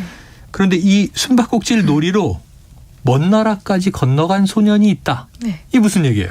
어렸을 때 말씀해 주신 것처럼 숨바꼭질 많이 하잖아요. 아유, 많이 했어요. 많이 했어요. 저도 가끔 너무 깊숙이 숨어서 술래가 못 찾고 결국 장롱에서 잠든 기억이 있었는데 네, 혹시 어릴 그런 때. 기억 있으신가요? 저도 뭐 비슷한 경험은 있는데 네. 저희는 숨바꼭질보다 뭐 망까기, 그건 뭐 뭐지? 자치기, 구슬치기, 딱지놀이 이런 걸 더 많이 해서 숨바꼭질은 뭐 워낙 어릴 때 그 기억이 잘 안 나요. 네, 그러면 이번에는 먼 나라 방글라데시 아이의 네네. 숨바꼭질 이야기를 들려드리도록 하겠습니다. 방글라데시에서 한 소년이 숨바꼭질을 하던 중 선정용 컨테이너에 숨었는데요. 아이고. 눈을 떠보니 다른 나라였다는 이야기입니다. 네. 지난 17일 영국 데일리메일은 말레이시아 항구의 한 컨테이너에서 발견된 15살 소년에 대해 보도했습니다. 네. 파임이라 불리는 이 소년은 지난 11일 방글라데시의 남동부 지역인 치타콩에서 친구들과 숨바꼭질을 했다가 그만 컨테이너에서 깜빡하고 잠이 네. 들었습니다. 그런데 이제부터가 문제입니다. 달콤한 잠을 자고 있던 파임이 눈을 떴을 때 소년은 이미 인도양을 가로질러서 말레이시아까지 도착한 어휴, 상태였다고 합니다. 네네. 다행히 항구 직원은 컨테이너에서 누군가 톡톡 두드리는 소리를 들었고 이상한 걸 감지한 직원의 도움으로 곧바로 구출 작업이 시작되었죠. 네. 그렇게 소년은 일주일 후에야 어휴. 겨우 컨테이너 밖으로 나올 수 있었는데요. 야, 이게 굉장히 어렵네요. 그렇죠. 일주일이나 지났습니다. 네. 사실 출입국 관리와 경찰 당국은 처음 파임을 발견했을 때 인신매매 피해자 아닐까라고 추측을 했다라고 합니다. 네. 그런데 소년과 몇 마디 대화를 나눈 후 범죄와는 연관성이 없는 것으로 결론을 낸 거죠. 네. 당시 소년은 무려 엿새 동안 컨테이너에 혼자 외롭게 갇혀 있었는데요. 발견되었던 소년은 열이 나고 축 처진 상태로 심한 탈수 증상을 보였습니다. 사이프틴 말레이시아 내무부 장관은 선박이 항구에 도착해 컨테이너가 하역된 후 소년을 발견했고 자국으로 돌려보내기 위한 과정에 있다라고 밝혔습니다. 네. 소년은 현재 인근 병원에서 치료를 받고 있다고 하는데요. 이 소식을 본 누리꾼들은 동화도 아니고 여튼 살아있어서 다행이다. 네. 더 멀리 갔으면 큰일 날 뻔했다. 또는 돌아가서 건강히 행복하게 살아라. 근데 파이마 숨바꼭질은 이겼니? 라는 반응을 보였습니다. 아유, 이건 뭐 못 찾으면 이기는 건데 찾을 그렇죠. 수가 없는 상황인데 네. 너무 이게 힘든 상황까지 갔네요. 먹지도 못하고 일주일. 다행입니다, 큰일 날 수 그래도. 있었는데 천만다행입니다. 야, 숨바꼭질하다 자국 깨니까 다른 나라에 와 있다. 좀 재밌게 생각하면 좋겠지만 위험합니다. 그렇죠. 자, 이게. 어린이들 잘 챙겨야겠습니다. 그 장롱에서 주무시는 경우가 있었다고 하던데 네. 뭐 다른 나라로 간 적은 없죠? 아쉽게 다른 나라는 아직 도착해보지 못했습니다. 그게 좋은 거예요. 네. 안전한 게 최고입니다. 다음 이슈 보겠습니다. 자, 최근 이 가수 설현 씨가요. 공사장 컨셉의 카페에서 찍은 인증 사진을 SNS에 올려서 화제가 됐는데 자, 요즘 이 MZ세대의 관심을 받고 있는 이런 컨셉의 카페 중 한 곳이 안전을 이유로 철거된다. 이건 어떤 얘기입니까? 공사 중인 카페로 온라인에서 화제가 된 연희동의 한 카페. 결국 공사 현장 컨셉의 설치물을 일부 철거하게 됐다는 소식인데요. 그 시작은 안전이 우려된다는 민원이 구청에 쇄도했기 때문입니다. 서울 서대문구청 관리자는 카페 안전이 우려된다는 민원이 많아 현장을 나가 확인한 뒤 카페 쪽에 일부 설치에 대한 철거를 요청했다라고 밝혔습니다. 네. 논란이 된 이곳은 공사 중인 카페 컨셉으로 지난 22일 열었습니다. 문을 연 날부터 92일 동안만 운영한다고 하면서 온라인에서 화제가 된 건데요. 이 카페는 실제 공장 현장처럼 꾸며져 있었습니다. 네. 건물 정면에 파란 가림막과 비계가 설치된 데다가 건물 입구에 안전제일 바리케이트까지 놓여 있어서 공사가 한창인 실제 현장과 같았습니다. 네네. 간판도 달려있지 않았지만 오히려 이런 독특한 컨셉이 입소문을 타면서 카페는 인기를 끌게 되었습니다. 근처를 지나가다가도 눈에 띄는 이 건물을 본 사람들은 신기해하면서 사진을 찍는 사람들도 많았다고 합니다. 이런 공사장 컨셉 카페는 건물 내부의 배관, 전선이 그대로 노출된 카페를 일컫습니다. 네. 이런 컨셉은 몇 년 전부터 조금씩 인기를 끌었는데요. 이 카페의 경우 정말 실제 공사장의 카페를 현실화한 것이 화제와 동시에 우려감을 쌓은 겁니다. 다만 카페 측은 안전에 특히 대비했다는 입장입니다. 네. 그런데 여기서 신기한 포인트는 겉으로 봐도 이렇게 불안해 보이는 공사장 카페는 어떻게 영업이 가능했을까였는데 네네. 현행법상 휴게 음식점에 해당하는 카페는 실제 공사장이라고 해도 식품위생법만 준수하면 열 수 있다고 합니다. 네. 카페는 영업 허가 대상이 아니라 신고 업종이기 때문인데요. 네네. 게다가 식품위생법에 따라 해당 구청은 업장 내부 주방시설 여부, 위생관리 그리고 식자재 보관 상태를 점검할 뿐 공기질이나 건물 내부 구조는 별도로 점검하지는 않는다는 점입니다. 따라서 서대문구 관계자는 신고 서류상 이상이 없으면 영업을 할 수 있다라고 전합니다. 이렇게 컨셉을 찾은 카페 등이 급증을 하고 있지만 안전 등의 위험 요소는 점검할 기준이 아직은 없기 때문에 자치구들의 이런 고민은 점점 더 커져가고 있는 상황입니다. 네, 요즘에 뭐 워낙 그 인기 때문에 파격적인 컨셉의 인테리어는 많이들 이제 동원되는 것 같아요. 그런데 문제는 안전하기만 하면 문제가 없겠는데 그쵸. 안전이 최우선이다. 이건 뭐 카페를 하시는 분이나 지자체 또 이용하는 분들이 함께 좀 생각해보고 검토하셔야 될 문제인 것 같습니다. 자, 지난번에 이 블랙핑크의 공연 이거 암표로 판매되면서 뭐 몇 배로 거래되고 있다 이런 이야기를 소개해 주셨는데 이번에는 이제 BTS에 대한 팬심을 이용해서 600명을 속인 사례가 생겼다. 이야, BTS를 이용한 사기? 어떻게 된 거예요? 네, 아미들이 큰일 날 뉴스인데요. 네네. 피해자 C씨의 제보입니다. 항암 치료를 받는 어머니가 꼭 보고 싶어 했던 공연 티켓을 구매하려다가 피해를 입었다라고 호소를 합니다. 네. 어떤 사연일지 자세히 들어보겠습니다. 김 씨는 지난 2021년 2월부터 4월까지 중고물품 거래 사이트 증지에서 매진된 티켓을 판매하겠다라는 글을 올린 뒤 돈만 받고 티켓을 건네지 않는 방식으로 무려 600여 명에게서 6억 7천여만 원을 가로챈 혐의를 받고 있습니다. 작정한 거군요, 이건. 그렇죠. 네네. 그래서 김 씨는 절박한 심리를 이용해서 피해자 한 명에게 한 차례가 아닌 최소 2번에서 3차례 이상 돈을 추가로 받아내는데요. 네네. 그의 수법은 이랬습니다. 10만 원, 20만 원 상당의 공연 티켓을 직접 구매한 뒤에 티켓이 매진되자 먼저 정가 혹은 10,000원 정도를 덧붙인 가격에 판다는 글을 올려서 구매 심리를 자극합니다. 이 정도면 이제 살만하죠. 살만하니까요. 그런데 티켓 가격과 얼마 차이가 안 나는 걸 보고 많은 팬들은 이게 무슨 떡이야 하고 연락을 했겠죠. 그렇죠. 그러면 김 씨는 먼저 구매 내역과 휴대번호 그리고 주민등록증을 올리면서 피해자들의 의심을 없앱니다. 네. 그렇게 구매자의 신뢰를 쌓고 구매자들이 돈을 보내면 입금자가 너무 많으니 입금자 명에 공연명을 적어서 다시 돈을 보내라. 네. 또는 시스템상 환불받을 금액만큼 송금을 해야 환불 처리가 가능하다라는 식으로 수차례 돈을 뜯어내는 뒤 잠적을 합니다. 수상해지네요. 그렇죠. 그래서 다시 말해서 이 원하던 공연을 볼 수 없게 된 피해자들의 심리를 이용한 방식이고요.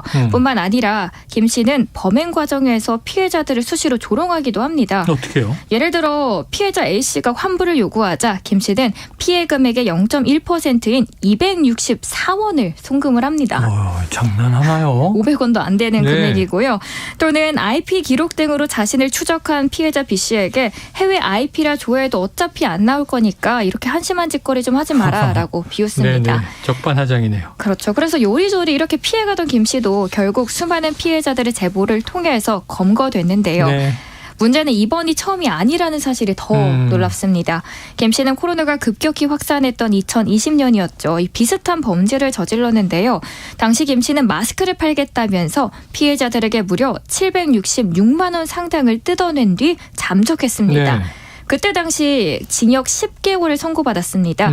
하지만 특별 사면으로 출소한 뒤에 2개월이 지나지 않아서 다시 이번 티켓 사기를 비롯한 또 다른 범행을 저지른 거죠.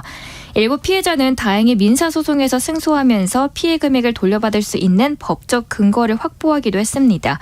하지만 피해자의 대다수는 아직 실질적인 피해 보상을 받지 못한 것으로 파악이 되고 있는데요. 김 씨는 최후 진술에서 이렇게 말합니다. 피해자들에게 사죄드리고 사회에 나간 뒤에는 용서를 구하고 피해 금액을 변제하겠다.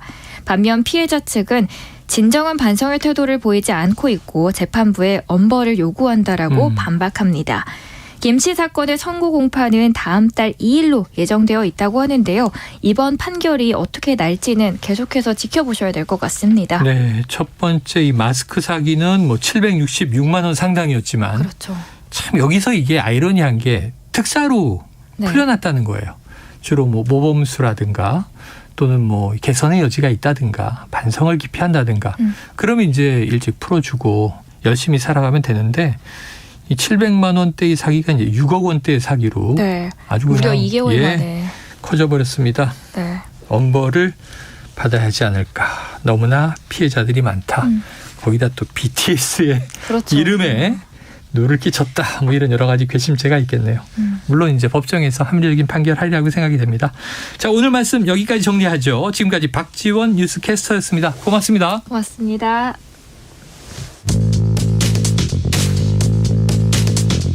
최영일의 시사본부는 여러분과 함께합니다.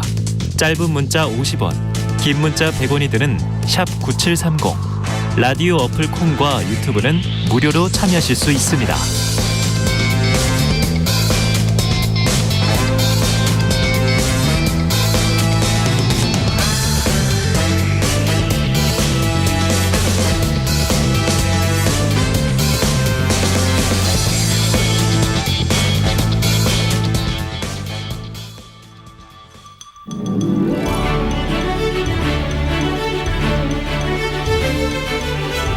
네, 기자들의 눈으로 정치권 소식을 들여다봅니다. 불사조 기자단, 경향신문 박순봉 기자, 문화일보 이은지 기자 두 분 나오셨습니다. 어서 오세요. 안녕하세요. 네, 이제 마스크들을 벗으시고 네, 되게 오랜만에 보는 느낌이에요, 그죠? 그죠. 두 주가 후딱 갔습니다. 한 주 쉬었습니다. 네, 그러니까요. 자, 이제 한번 또 달려보죠. 뉴스가 너무 많습니다. 박 기자님, 네. 오늘 속보부터 좀 짚어볼게요. 유승민 전 의원 전당대회 불출마. 이거 좀 예상했던 수순입니까? 그렇죠. 저희도 방송에서 몇 번 다뤘었죠. 맞아요. 되기도 힘들고 되고 난다고 하더라도 이 최고위원들이 집단 반발해가지고 물러나게 되면은 일종의 비대위로 갈 가능성이 높고 여러 가지로 좀 좋지가 않다 이런 말씀들을 해드린 적이 있었죠. 그런 얘기를 했었죠. 그리고 주변에서도 많이들 그렇게 얘기를 해왔고요. 네. 일단은 이제 오늘 그래도 분위기를 좀 물어봤거든요. 예정된 수순이긴 했지만은 일단 첫 번째로는 오늘 페이스북에 글을 이제 간단하게 적어가지고 불출마하겠다라고 했잖아요. 거기 보면은 이런 문구가 있습니다. 이제 불출마를 얘기하고 그 다음에 충분히 생각했고 아무 의미가 없다는 결론입니다. 이런 문구가 있거든요. 근데 이거 가지고 이 국민의힘의 뭐 관계자는 저게 이제 너희들이 판 다 깔아놓은 건데 뭐 내가 나설 필요가 있겠느냐. 그러니까 일종의 좀 비판하는 내용이다. 이런 식으로 좀 해석을 하는 내용이 있었고요. 네. 그다음에 이제 측근들한테 좀 물어봤어요. 근데 측근 의원 한 명한테 물어봤더니 한 열흘 전쯤에 좀 여러 명이서 모여가지고 식사를 같이 하는 자리가 있었대요. 근데 그 자리에서 이제 유승민 전 의원이 이제 모 의원한테 물어보더라고 합니다. 그러니까 나갈까 말까 이렇게 물어봤는데 그 의원은 이미 이제 불출마를 해야 된다라고 얘기를 한 상황이었대요. 그러니까 다른 이제 공개적으로요. 방송 같은 데서. 그래서 안 나오려고 하는가 보다. 이제 그걸 좀 확인받으려고 하는 모양이다. 이렇게 생각을 했고 그리고 나오려고 했다면은 적어도 15일 이전에 그러니까 지금으로부터 한 보름 이전에 출마 선언을 하고 움직였어야 됐기 때문에 이미 이제 시기적으로 봤을 때도 나올 상황은 아니었다. 이런 얘기를 하고요. 또 이제 또 다른 모 측근 같은 경우에는 지금 당장 안 나오면은 이게 좀 존재감이 잊혀지거나 아니면 이제 주목을 못 받는 게 아니냐 이런 식으로 우려하는 사람이 있는데 그건 전혀 아닌 것 같다라고 얘기를 하면서 뭐라고 하냐면은 이제 앞으로 흐름 자체는 계속해서 유승민 전 의원 쪽으로 올 거다 이렇게 좀 관측을 하더라고요. 네네. 이게 어떤 얘기냐면은 이제 총선을 치르게 되면은 좋은 결과를 내기 좀 어렵다라고 보고 있는 거예요. 네네. 그렇게 되면 유승민 전 의원 쪽으로 힘이 실릴 거다 이런 얘기를 하고 있고요. 그리고 사실 어제 이제 실무진들이긴 하지만 바른정당 사람들 몇 명을 같이 만났었는데 근데 유승민 전 의원 이제 가까운 그런 그 실무자급 인사도 있었는데 전혀 얘기를 모르고 있더라고요. 이제 마지막에는 혼자 고민을 해가지고 이제 후보 등록하기 전날에 딱 이렇게 발표를 한 걸로 보입니다. 네, 자 그런데 그렇다면 이제 변수가 다 사라졌어요. 이제. 전당대회 판세는 이대로 굳어지는 것이냐. 자 보니까 김기현 의원의 수도권 출정식 뭐 8천여 명이 모여서 발 디딜 틈이 없었다 이런 기사를 봤는데 직접 확인하신 바 분위기 어땠습니까? 일단 숫자는 제가 확인을 못했어요. 네, 직접 세보진 않으셨고. 맞아요. 근데 어쨌든 김기현 의원이 설명을 하는 거는 거기가 5천 명 정도 모일 수 있는 자리인데 그런데 발디딜 틈 없이 꽉 찼기 때문에 뭐 그 이상이고 8천 명 정도로 추정된다라고 하고 있는 상황이고요. 뭐 이 숫자는 확인할 길이 없는데 근데 이 숫자 자체는 좀 의미 있게 볼 필요가 있습니다. 네네. 왜냐하면 8천 명이라는 숫자를 모았다라고 하면은 그 자체는 굉장히 좀 많이 모은 거거든요. 그러게요. 왜냐면 제가 예전에 이제 현장을 쭉 갔을 때 전당대회를 봤을 때 바른정당 그 창당을 할 때 그때 가서 봤을 때 굉장히 사람 많다 이렇게 생각을 했었는데 그때 어제 하필 이제 바른정당 사람들이랑 있었으니까 그때 몇 명 왔었냐고 물어봤더니 한 3천 몇백 명 정도 모였었다 그래요. 근데 그때 기억에 너무너무 사람이 많았는데 그게 3천 명 수준이었으면은 8천 명이었다라면은 정말 굉장히 많이 모은 거고 아마 김무성 그리고 그 서청원 이렇게 두 사람이 붙었던 2014년 전당대회 수준 정도의 숫자가 아닐까 이게 좀 추정이 되고 있는 상황이라서 굉장히 많은 건데요. 근데 다만 이게 이제 실제로 그 선거에 어떤 영향을 줄 거냐 요걸 따져봤을 때는 그렇게 좀 결정적인 숫자라고 보기는 어려워요. 왜냐면은 지금 이제 당원이 추정컨대 한 80만에서 90만 아니 많으면은 100만 명 정도 될 걸로 추정이 돼요. 작년 6월 기준으로 제가 들었을 때는 89만 명이라고 했거든요. 책임 당원이 투표를 할 수 있는 사람이요. 근데 이게 숫자가 좀 오갈 수는 있고 다만 전당대회 앞두고는 더 많아질 수가 있기 때문에 늘었을 수는 있습니다. 근데 만약에 그렇다라고 치면은 이 수도권에서 8천 명이 모인 거잖아요. 이걸 어떻게 계산을 해볼 필요가 있냐면은 수도권 지역구 의석수가 121석이에요. 그럼 당협위원장이 121명이 있다라는 거죠. 근데 경기도 같은 데는 사고당협도 있거든요. 11곳 있고 이렇게 해서 대충 빼가지고 한 100명의 당협위원장이 있다. 의원들 포함해서. 100명이 데려왔을 거 아니에요. 100명이 데려왔다라고 치면은 인당 한 80명 정도를 데려왔다. 이렇게 계산을 해볼 수가 있는 거죠. 근데 이렇게 계산을 해보면은 굉장히 많이 데려왔다라고 볼 수가 있는 게 왜냐하면 요즘에 국회의원들이 하는 얘기가 내가 그 관광버스 한 대 정도 동원하기도 요즘엔 좀 힘들다 이런 얘기를 많이 하거든요. 근데 관광버스가 한 40명 정도 기준이에요. 그러니까 굉장히 많이 모아온 거고 그리고 그 김기현 의원을 좀 도와주는 사람한테 경기도 당협 쪽에 그 지지 성향 분석한 거를 제가 물어봤는데 59곳인데 여기서 11곳 사고 지역은 빼고 그러면은 48곳이잖아요. 이 중에서 5곳 빼고는 다 김기현 의원 쪽을 지지하고 있는 걸 분석을 했다. 이렇게 얘기를 하더라고요. 그럼 5명이 뭐 대표적으로 안철수 의원도 들어가 있고 뭐 김용태 그 전 청년 최고위원도 들어가 있고 뭐 이런 인물들이 있거든요. 유희동 의원 이런 사람들이 있는데 여기 빼고 이제 지원을 해줬다라고 치면 그럼 100명의 당협위원장이 다 나서가지고 적어도 관광버스 2대 정도씩은 동원을 해야지 가능한 그런 숫자이기 때문에 굉장히 많습니다. 근데 요거는 이제 굉장히 많이 모았다라고 보는 사람들의 분석이고 근데 반면에 이게 별거 아니다 이렇게 본다면 어떤 거냐면은 아까 당원이 한 80만에서 100만 정도라고 했잖아요. 그냥 쉽게 계산하기 쉽게 80만 명이라고 치면은 8천 명은 어느 정도 숫자면은 100분의 1인 거잖아요. 그렇죠. 그럼 나머지 숫자들은 사실은 동원이 안 된다라는 거예요. 그러니까 국회의원들이 영향을 끼칠 수 있는 숫자가 40명, 뭐 아주 많아서 80명 정도라고 치면은 그 외의 숫자는 당원들이 자율적으로 투표를 한다라는 의미가 되는 거거든요. 그러니까 아직도 여전히 변수는 좀 남아 있다 이렇게도 같이 분석이 됩니다. 자, 과거에는 이제 조직력이 중요하다 이런 얘기 많이 했는데 지금 현재 당원 분포와 규모를 보면 예전에 조직력과는 좀 다른 양상이 작용할 것이다. 뚜껑 열어봐야 한다. 그러니까 이런 얘기가 나오는 거죠. 자, 그런데 문제는 이제 비교하게 되잖아요. 우리는 양강구도 이제 2파전이다 이런 얘기를 하고 있는데, 근데 안철수 의원 출정식에는 모인 사람이 별로 없었다. 세 보셨습니까?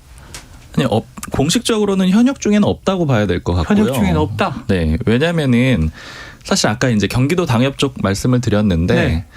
거기에서 이제 그 김기현 의원 쪽을 도와주러 갈 수 있는 마지막 기회였죠. 그러니까 왜냐면은 공식적으로 후보 등록을 하게 되면은 현역 국회의원이나 현역 당협위원장은 선거운동 못해요. 당내 선거니까 서로 싸우면 안 되는 거잖아요. 그렇죠. 그러니까 마지막으로 얼굴 내밀고 지원해 줄 수 있는 자리였거든요. 후보 등록 직전 출정식. 근데 그때 저기 김기현 캠프 쪽에서 얘기 들어보면은 이제 왔던 사람들이 보니까 다 왔다는 거예요. 자기들이 그 집계한 사람들은 다 왔고 안 온 사람들이 뭐 이제 유희동 의원, 뭐 김용태 전 청년 최고위원 아니면 이제 안철수 의원은 당연히 못 갔겠죠. 이렇게 해서 빼고 다 왔기 때문에 뒤집어서 보자면 안철수 의원 쪽에는 못 온 거죠. 안철수 의원 쪽에는 갈 수가 없는 그런 그림이고, 그리고 이게 좀 이렇게 좀 강화되고 있는 그림은 뭐냐면은 이 안철수 의원을 가지고 친윤계에서 뭐 반윤이다.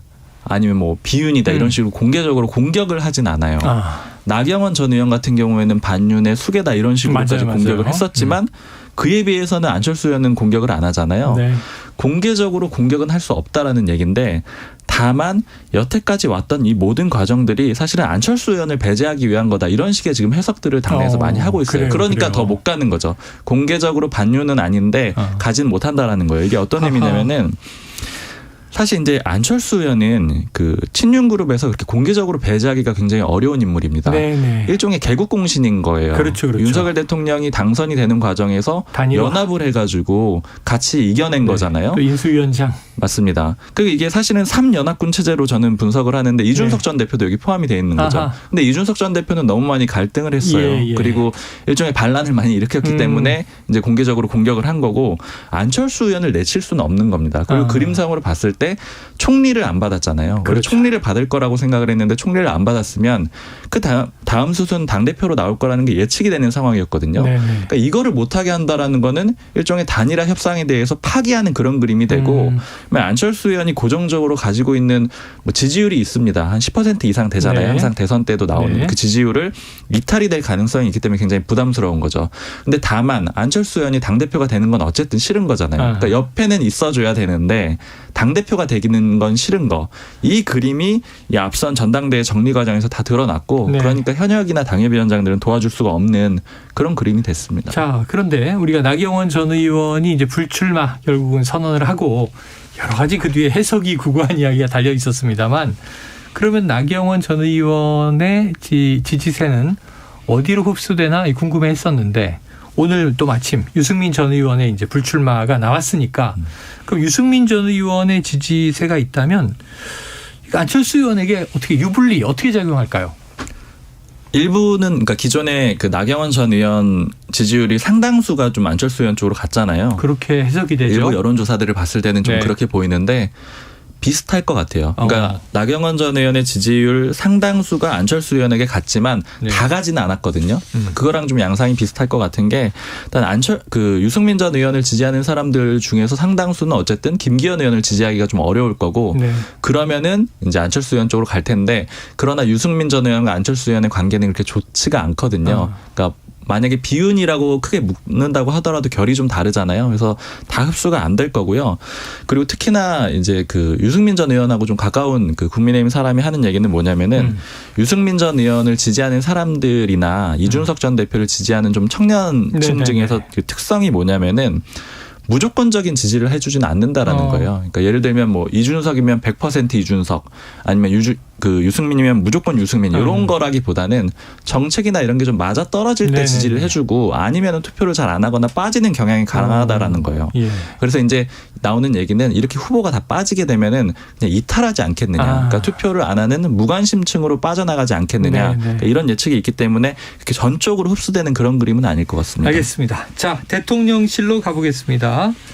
자, 오늘 박수현 전 청와대 수석이요. 인터뷰에서 일정 유출로 사표라니 혹시 다른 이유가 있는 거 아니냐 이런 얘기를 했는데 이게 무슨 얘기냐면 이제 이재명 부대변인 지금 아랍에미리트 스위스 다보스 순방에서 제외됐잖아요.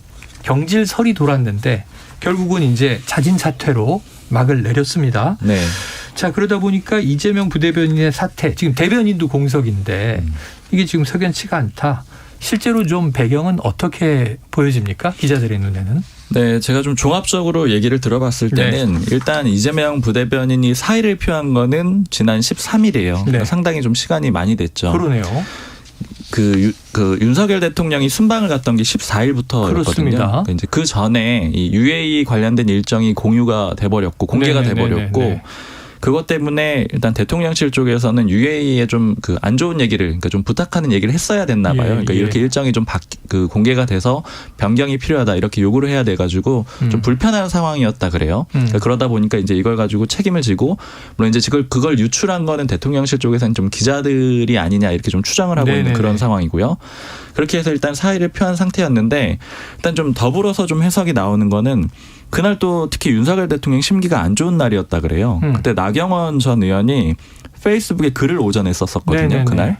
그 내용이 이제 바람에 나무가 흔들려도 숲은 그 자리를 지키고 뭐 이런 얘기들이에요. 네네. 그러니까 이제 자기 물러나지 않겠다라는 그런 취지의 내용이었거든요. 예전에 썼던 거를 재인용했던 거죠. 맞습니다. 그러다 보니까는 좀 여러 가지 상황이 안 좋은 상황이라서 그런 걸 보고하기도 좀 힘든 분위기였을 거다. 그래서 이제 더 큰 불호령이 떨어진 게 아니냐 이런 이제 해석들이 같이 있고요. 그런데 그 다음에 기사가 한참 동안 안 나오다가 이제 지난 일요일에나 나온 거잖아요. 그렇게 됐던 거는 홍보라인 쪽에서 기자들한테 이걸 기사 쓰지 말아달라 이렇게 얘기를 했어요. 이게 왜냐면은 만약에 이제 누가 유출했는지도 알 수가 없고 아직 사실관계가 명확하지 않고 혹시라도 아니면 이재명 부대변인이 돌아올 수 있는 거 아니냐. 그 복귀를 할 수가 있으니까 미리 사퇴를 했다 이런 식으로 기사를 써버리면은 그 복귀할 수 있는 그 가능성 자체를 완전히 막아버리게 되는 거니까 좀 쓰지 말아달라 이렇게 얘기를 했고 그래서 좀 노력을 해보겠다 이런 분위기가 있었는데 근데 다만 이제 좀 반대쪽에서 해석을 하기로는 이미 그 가능성이 없었다. 왜냐하면 굉장히 그 사태는 명확한 상황이었고 다만 좀 대통령실 쪽에서 이 순방도 있으니까 시점을 그 좀 뒤로 조율을 하려고 한 게 아니냐 이런 해석들이 있고요. 사실 이재명 부대변인은 기자들 사이에서는 굉장히 인기가 괜찮은 편이에요. 그러니까 이제 대변인 단위 보통 기자들하고 직접 접촉을 하잖아요. 이제 어느 정도 설명도 해줄 수 있고 배경도 얘기해줄 수 있는 그런 사람이라고 해서 좋아하는 편인데 결과적으로 이제 물러나게 되면서 해석들은 이런 게 있습니다. 원래 지금 대변인이 계속 공석이었잖아요. 그리고 처음에 이 공석인 상태에서 이재명 부대변인이 대변인으로 승격을 좀 진급을 해야 된다 이런 얘기들도 있었는데 결과적으로 안 됐거든요. 그리고 나서 그 연장선 상에서 이번에 좀 징계도 있는 게 아니냐 이렇게 좀 추정하는 얘기도 있어요. 어쨌든 뭐 여러 가지 뭐 이유들 때문에 뭐 진급이 안 됐다 이런 해석들이 있는데 아무튼 그 연장선 상에서 안에서도 보호해 주는 사람도 없고 이랬던 게 아니냐 이런 해석들도 같이 있습니다. 자, 대변인으로 올라가지 못하고 오히려 부대변인직까지 내려놓게 되는 상황이 됐습니다. 지금 대통령실은 대변인, 부대변인 다 대변인 자리는 공석이 돼 있는 상황이죠. 김은혜 수석이 다 해야 되겠네요. 홍보 수석이 지금 뭐 발표하더라고요. 안 그래도 보니까. 자, 이런 와중에 대통령실이 김의겸 민주당 의원을 고발했습니다. 사실 이 김건희 여사와 관련된 건데 김건희 여사는 개인이잖아요. 어떻게 보면 이제 대통령 영부인. 근데 대통령실이 나서서 대신 고발한 형국인데 자, 이게 또 고발이 한 건은 아니에요. 또 공교롭게 이제 주로 김건희 여사 건들이 있어요. 어떤 배경입니까?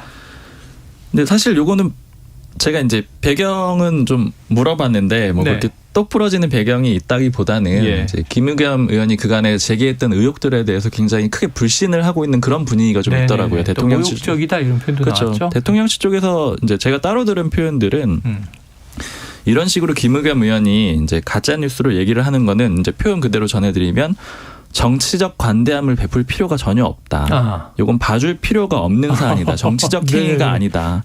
만약에 맥락을 모르는 사람들이 봤을 때는 왜 대통령실이 권력을 가지고서 저런 식으로 고발을 하느냐 이렇게 얘기를 하고 싶겠지만 불과 2년 전에 마녀 사냥으로 저 사람들한테 단체로 린치당한 게 이제 윤석열 대통령하고 한동훈 장관이다. 이런 식의 얘기를 하더라고요. 그러니까 예전에 뭐 채널A 사건이라던가 아니면 또 김건희 여사 관련해서 뭐 일종의 별명 같은 거 이제 부르는 뭐 그런 일들이 있었잖아요. 이제 그런 것들에 대해서 이제 좀 오랫동안 쌓여왔다. 이렇게 좀 해석을 하는 게 맞을 것 같아요. 자, 오랫동안 쌓여온 것이 이제는 정치적 관대함을 베풀 필요가 없다. 그러니까 그 김의겸 의원의 그 의혹 제기에 대해서 한 얘기입니다. 이게 사실은 이전에 청담동 술자리는 그것도 뭐 다 포함이 허위로 되는 되어 거죠. 있는데 근데 이제 그것은 법적 고발하지 않는 걸로 정리됐지만 사실은 다 누적된 것이다. 그건 사실 그 법적 조치를 대통령실에서 안 했지만 그 경찰 수사는 있었죠. 그러니까 아마 따로 할 필요는 없었을 것 같아요. 자, 이 기자님 오랫동안 침묵을 지키셨는데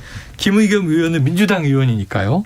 이 고발건에 대한 민주당 분위기는 좀 내부적으로 어떻습니까? 민주당은 아무래도 대통령실이 예민하게 반응하는 그 포인트가 뭔지를 보여주는 대목 아니겠느냐. 지금 이번 고발이 처음이 아닙니다. 장경태 최고위원이 이제 김건희 여사가 그 캄보디아를 방문했을 때 그 조명과 함께 사진을 찍었다. 이른바 빈곤 뭐 이런 얘기가 있었죠. 그래서 그 이후로 두 번째인데 먼저 일반 의원도 아니고 야당 대변인이 낸 논평을 상대로 법적 대응을 나서는 거는 정치의 사법화이고 정치 공세다라고 비판을 하고 정치 있고 공세다. 아까 말씀하셨듯이 왜 김건희 여사 개인이 아니라 대통령실이 대신 고발을 하느냐. 네네. 이러한 절차적 문제도 좀 제기를 하고 있습니다. 근데 정작 고발을 당한 이제 당사자인 김의겸 의원은 오히려 고맙다는 입장이고요. 인터뷰도 굉장히 많이 하고 있는데 고발 환영 이랬죠. 그렇죠. 일단 대여 투쟁에서 본인이 성과를 거뒀다는 하나의 훈장이 될 수 있고요. 또 대통령실이 고발을 하면 채급이 높아지는 효과도 있습니다. 그래요? 네, 그리고 지지자들 사이에서는 응원이 쏟아지는데요. 그 장경태 최고위원 같은 경우는 그 당시 고발을 당한 후에 그 이른바 강성 지지층들을 부르는 개딸들이 변호사비를 모아주자 이러면서 지난해 연말에 후원금이 대폭 늘었다고도 합니다. 개딸들이 돈이 많아요. 그리고 후원금을 모아주고. 그리고 김의겸 대변인이 이렇게 좀 자신 있게 논평을 좀 많이 낼 수 있는 이유는 뒤에 이재명 대표가 있기 때문입니다. 아하. 이재명 대표가 김의겸 대변인을 엄청 아낀다고 해요. 그래서 청담동 술자리 의혹으로 그 난리가 났을 때도 이렇게 누가 앞장서서 싸워주는 대변인이 우리 당에 누가 있냐. 이렇게 대변인단 앞에서 두둔을 했다고 하고요. 또 김 의원이 기자 출신이라서 본인이 직접 논평을 쓰는 경우가 많은데 실제로 대여 공세 화력이 가장 높은 게 사실입니다. 그래서 대변인들 사이에서도 그냥 열심히 하려다 생긴 일 아니냐 그래서 좀 넘어가는 분위기고요. 다만 당내 비명계나 중도 의원들 사이에서는 그 청담동 의혹 술자리가 이제 허위로 드러났을 때 다음 공천은 어려운 것 아니냐. 이건 좀 선을 넘었다. 이런 비판도 나오긴 했습니다. 헛발질한 거 아니냐 이런. 민주당은 어떻게 대응한답니까? 일단 고발건에 대해서는 김의겸 의원 개인이 좀 대응을 하실 것 같고 다만 민주당이 내일 공식적으로 김건희 특검 TF를 띄웁니다. 그동안에는 비공식적으로 운영을 해왔는데 이거를 공식 기구로 발족한다는 거는 이제 추진에 드라이브를 걸겠다는 의지를 보여주는 건데요. 민주당에서는 김건희 특검은 지금 뭐 실현 가능성이라든지 이런 걸 떠나서 무조건 띄우는 게 꽃놀이패다 이렇게 보고 있습니다. 왜냐하면 먼저 지지층에서는 김건희는 왜 수사 안 하냐, 민주당 뭐 하고 있냐, 뭐 이런 요구가 있기 때문에 야당으로서 의혹 규명에 나설 수밖에 없고요. 또 두 번째는 여당과 대통령실이 가장 무서워하는 게 특검이다. 그래서 이걸 띄워놓으면 대여 공세에 있어서 가장 좋은 카드다 이렇게 좀 보고 있습니다. 네, 한번 이제 또 이 여권의 대응도 지켜봐야 되겠네요. 자, 이명박 전 대통령, 윤석열 대통령과 통화했다는 보도가 나왔어요. 근데 그 이전에 이미 중동 특사설, 아랍에미리트와의 뭐 돈독한 관계, 바라카 원전, 아크 부대, 이어서 근데 이제 또 이라는 적이다 발언의 논란. 특사설이 나왔는데 특사 자격 있나? 또 그리고 이제 건강이 괜찮나? 고령인데. 가능성이 낮다라고 계속 이제 관측이 됐지만 잊을만 하면 계속 나와요. 대통령실의 실제 분위기는 어떻습니까? 공식적으로 논의를 했다는 것 같지는 않고요. 물어봤더니 몇 명한테 물어봤거든요. 그래서 그냥 의견 수준으로 얘기를 하는데 일단은 그런 의견이 그 제시가 된 거는 맞지만 뭐 공식적으로 논의한 그런 수준은 아니다. 이런 얘기가 하나가 있고 근데 또 다른 사람 같은 경우에는 상징성이 있으니까 가주면 좋지 않겠느냐. 근데 이제 건강이 가능할지 모르겠다. 이런 정도로 얘기를 하고 있고요.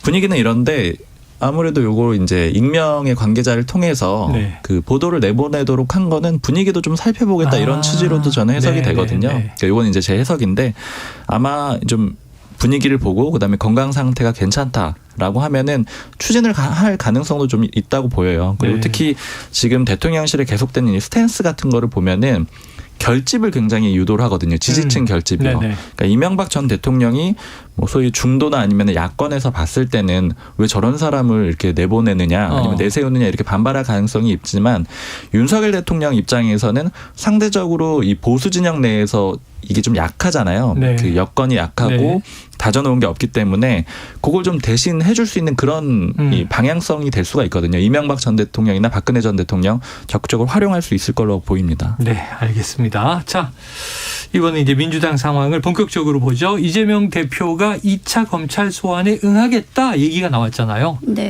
대선에 패배한 사람으로서 하면서. 그런데 이게 원래 이 대표 기자회견에 이 예정에 잡혀있지 않았다 그래요. 맞습니까? 네, 맞습니다. 갑자기? 네, 어제 오전 11시에 기자회견이 진행이 됐는데 네네. 오전 9시 반쯤에 갑자기 문자 공지가 나온 건데요. 9시 반에? 네, 측근들도 전혀 몰랐다고 하고요. 이 대표 본인이 오전 최고위 전에 본인이 직접 기자간담회를 갖고 싶다라고 네네네. 말을 했고 그래서 당대표실 참모들도 부랴부랴 오전에 기자회견문을 만드느라고 진땀을 뺐다고 합니다. 네. 그 전날에 29일이죠. 긴급 최고위가 있었는데 그 자리에서 주변 의원들이 이 대표의 2차 출석을 극구 만류를 했다고 합니다. 네네. 뭐하러 이러한 조작 수사에 장단을 맞추느냐. 근데 이 대표는 이 자리에서는 아무 말도 하지 않았다고 해요. 그런데 바로 다음 날에 돌연 2차 소환에 응하겠다라고 네네. 한 건데요. 그 배경을 살펴보면 지금 계속 검찰발로 이 대표가 2차 소환에 응하지 않을 경우에 곧바로 영장을 청구하겠다. 네네. 이런 기사들이 좀 계속해서 많이 나왔는데요. 네네네. 이러한 검찰 언론 플레이에 본인이 오히려 역출석을 해서 좀 이런 것을 잠재우겠다. 그리고 지금 장외투쟁을 선포를 했는데 그랬더라고요. 이 본격적인 여론전에 나서겠다는 겁니다. 네네. 그래서 이 대표 입장으로서는 이렇게 포토라인에 한 번 더 서는 것이 나쁠 게 없다는 거죠. 네. 본인이 이제 탄압을 받고 있는 이미지를 보여줄 수 네네네. 있는 좋은 기회고 또 메시지를 또 낼 수 있는 장이기 때문에 그래서 이 대표가 대선에서 패배했으니 오란이 가겠다라는 메시지를 냈는데 프레임을 굉장히 잘 짰다라는 평가가 나오고 있습니다. 본인이 이제 야당 탄압을 받고 있고 정적 제거의 대상이 되고 있다. 이러한 걸 토대로 여론을 움직이겠다는 뜻인데요. 네. 또 마지막으로는 이제 체포동의안이 넘어올 경우에 부결이 좀 확실시 되고 있잖아요. 네네네. 부결 가능성이 높은데 그 부결될 명분 쌓기 용이라는 해석도 나오고 있습니다. 나는 검찰 소환에 최대한 응했다. 그렇죠. 네. 네. 그런데도 검찰은 영장을 쳤다. 그렇죠. 신병을 확보하려 예. 한다. 자, 그런데 이제 알겠습니다. 이게 갑자기 나온 거였군요. 그런데 두 번째 이 검찰 소환에 응할 때 지난 토요일 보면은 메시지가 짧아졌지만 굉장히 세졌잖아요. 그렇죠. 그러니까 이제 그동안 좀 수세적이다가 이제 공세적으로 전환되는 건가 싶기도 한데 자, 이게 검찰은 오늘 내일 그럼 와라 이 얘기인데 이재명 대표가 오는 주말은 어렵다는 관측이 있고요. 네, 맞습니다. 언제 출석하겠습니까? 현재로서는 이번 주말에는 숭례문에서 당 차원의 집회가 예고돼 있어서 참여하지 못한다는 입장이고요. 다음 주 주말이죠. 11일로 유력하게 검토를 하고 있는 상황입니다. 네. 다만 앞서 이 대표가 계속 검찰이랑 기싸움을 했었죠. 소환일을 두고. 그래서 이번에도 검찰이 제시한 소환 날짜에는 가지 않는 것으로 결정을 하고 향후 일정을 두고도 좀 줄다리기를 하지 않을까. 그렇게 관측이 됩니다. 지난번 1차 출석 때도 기자들 사이에서 뭐 대단하다 이랬던 에피소드가 있다 그래요. 무슨 얘기예요? 네, 당일에 이제 기자들이 오전 10시 반에 이재명 대표가 이제 조사를 받으러 들어간 후에 계속 뻗치기라고 하죠, 일명. 그리고 1월 10일. 네. 아니요, 28일. 28일. 지난 토요일. 네, 지난 토요일 조사 때. 아, 대장동 1차 소환. 네, 맞습니다. 그 당시에 이제 조사실에서 이 대표가 이제 점심을 시키잖아요. 네네. 그때 곰탕 2그릇과 시래기전을 시켰다고 합니다. 아, 그래요? 그래서 기자들 사이에서 와, 이 와중에 이런 메뉴로 이렇게 먹는 게 가능하냐. 정말 강철 멘탈이다. 곰탕 2그릇은 본인 거 하나, 변호인 거 하나 아니에요? 네, 하나고 그다음에 시래기 전까지. 시래기 전까지 이렇게 어떻게 보면은 사이드 메뉴까지 시켜서 먹는 거잖아요. 네. 보통은 곰탕 한 그릇씩 먹는 게 맞는데. 그것도 목에 걸려서 잘 넘어갈까 싶기도 그렇죠. 한데. 네네. 그래서 당시 배달하시는 분이 시래기전을 시키는 손님은 간만이었다. 이런 얘기까지 간만이었다. 검찰에서. 했다고 하는데요. 네. 그리고 또 출석할 당시에 그 마이크를 들고 있는 기자가 손을 떠니까 왜 떨어요? 라고 첫마디를 했는데 이런 것을 두고도 참 강철 멘탈이다. 그런 이야기가 나왔습니다. 의외로 여유롭다. 자, 그런데 오늘 조응천 의원 인터뷰가 나왔습니다. 검찰이 공범으로 지목한 이들의 공소장이 공개되면서 이 민주당 내 분위기가 좀 바뀌었다 이런 얘기가 있어요. 실제 어떻습니까? 네, 실제로 최근이었죠. 김만배 씨를 추가 기소한 공소장이 공개가 됐는데 이재명 대표 이름이 146번 거론됐다. 그래서 좀 논란이 됐습니다. 그런데 민주당 내부 의원들이 공소장을 본 결과 생각보다 새로운 사실이 없다는 거예요. 그냥 골자는 이 대표가 당시 지사로서 뭐 혹은 시장으로서 지시, 승인, 결재한 책임이 있다. 네, 이 정도인 네, 거지 네. 뭔가 돈거래가 오갔다든지 이러한 좀 스모킹건이 될 만한 것은 나오지 않았다는 판단이 있고요. 그래서 조응천 의원이나 김종민 의원님 이런 분들이 그동안 사법 리스크에 대해서 우려를 좀 공개적으로 많이 네, 표했잖아요. 네. 근데 오늘 두 분이 라디오에 나오셔서 뭐라고 똑같이 하셨냐면 지금 검찰 수사가 너무 과도하고 막상 내용을 까보니 별게 없지 않느냐 이런 톤으로 좀 기류가 바뀌었어요. 그리고 원래 비대위 체제 이야기가 암암리에 굉장히 많이 나왔었는데 이번에 이 대표 공소장이 물론 나와봐야 알겠지만 공범들의 공소장이랑 크게 차이가 없다고 쳤을 때는 이 대표 체제로 오히려 총선까지 치를 수도 있는 거 아니냐 이런 이야기까지 나올 정도로 기류가 조금은 바뀐 상황인데요. 물론 변수는 이제 재판이 시작돼서 이제 증언이나 사실관계가 나올 경우에는 그거에 따라서 임계점이 어디까지 갈 것이냐 그게 좀 변수로 남아 있습니다. 그래요. 자, 검찰이 대장동 위례 관련으로 소환을 했는데 우리가 그동안 생각으로는 뇌물, 뭐 대선 자금, 저수지 이런 얘기가 뇌리에 남는데 배임이어서 이게 조금 이제 검찰이 이거 입증할 수 있을까? 이제 이런 맞습니다. 기류가 민주당 내부에 생겼다. 알겠습니다. 짧게 하나만 더 여쭤볼게요. 비명계 민주당의 길 오늘 오후에 출범하는데 비명계잖아요. 네, 맞습니다. 이재명 대표가 축사를 간다면서요? 네, 그래서 굉장히 재밌는 일정이었는데요. 이게 배경을 알아보니까 이재명 대표가 민주당의 길 출범식을 연다는데 내가 거기 가서 좀 축사를 좀 할 수 있을지 방법을 천준호 비서실장한테 한번 알아보라고 했답니다. 의사타진을 해봐라. 그래서 어제 본회의가 열렸는데 그 본회의장에서 천준호 의원이 김종민 의원을 만나서 우리 대표가 축사를 좀 하고 싶어 하는데 이랬더니 김종민 의원이 안 그래도 나도 의원 좀 대표님 오라고 말을 하려고 했다. 그래서 어떻게 보면 상호 쌍방의 의사에 의해서 참석을 하는 건데 그 아무래도 배경은 비명계 포섭이자 이제 당내 분란 잠재우기 아니냐. 어쨌든 당내 총합을 위해서 이런 계속해서 다른 소리가 나오는 건 단일 대우에 도움이 되지 않잖아요. 자, 그래서 그런 차원으로 보입니다. 최근에 좀 이재명 대표가 안팎으로 드라이브를 거는 양상으로 보여지는데 오늘 축사하고 또 좀 이제 비명계들에게도 리더십이 발휘가 될지 한번 또 지켜보도록 하죠. 다음 주에 재미있는 이야기 에피소드 있으면 전해주시고요. 자, 오늘 불사조 기자단 여기까지 하겠습니다. 박순봉 경향신문 기자, 이은지 문화일보 기자 오늘 수고하셨습니다. 고맙습니다.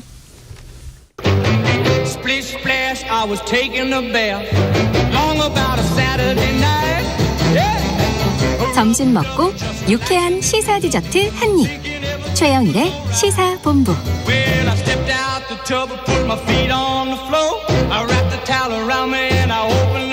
네, IT본부 본격적으로 시작해보겠습니다. 알아두면 유익한 IT 이슈를 쏙쏙 소개해 주시는 김덕진 미래사회 IT연구소장 나오셨습니다. 어서 오십시오. 네, 안녕하세요. 반갑습니다. 김덕진입니다. 요새 세상이 뭐 하루다르게 바뀌는 분위기예요. 그러니까요. 장난 아닙니다. 요즘에. 네, 자, 저희가 지난달에 이 주제를 한번 다루긴 했는데 야, 그 몇 주 사이에 핫해졌어요. 자, 이제 뭐 대통령까지 관심을 갖고 이거 대단하네 이런 얘기 하는데 챗 GPT 이야기 오늘 하실 거죠? 네, 맞습니다. 저희가 지난달인가 지지난달에 초거대 인공지능 얘기하면서 챗 GPT 이제 뭐 GPT-3 이런 얘기 했었는데 맞아요. 이제 윤석열 대통령도 이제 새해 업무 보고 받는 자리에서 챗 GPT 거론하면서 뭐 몇 자 고치면 그냥 대통령 신년사로 나가도 괜찮을 정도다. 훌륭하더라 뭐 이러면서 각종 업무에 공직자들이 잘 활용하도록 뭐 행안부가 이끌어달라 뭐 이렇게 지시하기도 했습니다. 근데 이게 이제 출시된 지 2달 안 됐거든요. 그러니까는 31일 돼야지 이제 2달 되는 건데 오늘 2달째죠. 그런데 이게 지금 회원수가 장난이 아니에요. 2달 만에 정확하게 말하면은 40일 만에 회원수가 1,000만 명을 돌파했습니다. 1,000만 명. 근데 이게 어느 정도냐면 인스타그램 있잖아요. 인스타그램. 인스타그램이 1,000만 명 돌파하는데 355일 걸렸거든요. 1년 이상. 네, 그 1년 정도 걸렸는데 그 정도였고요. 그다음에 또 우리가 보통 처음 나오는 서비스가 100만 명 넘기기가 상당히 쉽지가 않아요. 사람들이 인지가 돼야 되니까. 얘가 100만 명 넘기는데 5일 걸렸거든요. 네, 근데 넷플릭스가 100만 명 넘기는데 유료긴 하지만 3년 반 걸렸고 에어비앤비가 2년 반 걸렸어요. 그러니까 그런 걸로 치면 거의 지금 아이폰급이다. 아이폰이 새로 나왔을 때 사람들이 우아한 것처럼 일반인들도 이거 뭐야 하면서 쓰고 있는 상황이다. 전 세계적으로 뭐 이렇게 얘기 드릴 수 있을 것 같습니다. 저도 며칠 전에 들어가서 챗GPT 써봐야지 그랬는데 이게 로그인을 해야 되기 때문에 회원가입해야 되나? 그러고 이제 지금 2, 3일 고민 중이에요. 그냥 지메일 일반적인 웹사이트 계정만 있으면 바로 뭐 회원가입 절차 필요 없이 연동되는 거죠. 바로 연동됩니다. 알겠습니다. 자, 만약에 대통령이 실제 챗GPT로 신년사를 썼다. 어떤 식으로 나와요? 실제로 이제 뭐 여러 가지 테스트를 해봤는데 거기에서 이제 오마이뉴스에서 좀 여러 가지 좀 테스트를 한 게 있어서 좀 가져왔어요. 일단은 만약에 대한민국 윤석열 대통령의 신년사를 작성해줘라고 쓰면 챗GPT가 못 씁니다. 아, 그래요? 왜 못 쓰냐면 얘가 뭐라고 대답하냐면 저는 현재 존재하지 않는 대한민국 윤석열 대통령의 신년사를 작성할 수 없습니다. 그러면서 저는 이러한 가상의 정보를 생성할 수 없습니다. 라고 얘기를 해요. 이게 왜 그럴까라고 생각을 해보면 왜 윤석열 대통령이 존재하지 않지? 라고 하면 여기에서 학습된 데이터가 2021년까지의 데이터만 있어요. 네, 그러니까 이제 이걸 잘 아셔야 돼요. 그래서 챗GPT로 2022년이나 뭐 미래 트렌드나 이런 거 못 물어봅니다. 이게 실시간적으로 데이터가 되는 게 아니라 과거 데이터를 갖고 학습한 걸로 지금 만들고 있는 거거든요. 윤석열 대통령은 2022년 3월 대선에서 대통령으로 당선이 됐고 5월에 취임했으니까 그 정보는 아직 입력돼 있지 않군요. 맞습니다. 그러니까 윤석열 대통령은 가상의 인물이라고 이제 여기서 얘기를 하는 거예요. 이제 그러면 이제 그렇게 안 하고 대한민국 대통령의 신년사를 작성해줘 이렇게 이제 쓰는 거예요. 그렇게 쓰면 상당히 이제 무난하게 씁니다. 뭐 예를 들면은 뭐 대한민국을 지내는 모든 국민 여러분 새해 복 많이 받으세요. 뭐 새해를 맞이하면서 새로운 희망과 다시 한번 깨달은 결심을 합니다. 뭐 지난해는 코로나로 인한 어려움과 고민을 많이 겪었지만 국민들의 희생과 협력 덕분에 어려움을 극복해 나갈 수 있었습니다. 이런 식으로 한 그럴듯한데요. 그죠? 계속 뭐라고 쓰냐면 이제는 더욱더 나아가기에 노력해야 됩니다. 코로나로 인한 경제 적자를 줄이고 국민들의 일자리를 보장하는 경제 성장을 추진할 것입니다. 또한 국민들의 건강과 안전을 위해 지속적인 코로나 대책을 추진할 것입니다. 새해를 맞이하면서 국민들과 함께 힘있게 나아가며 더 나은 미래를 만들어 나갈 것을 약속드립니다. 모두 새해 복 많이 받으세요. 이렇게 써요.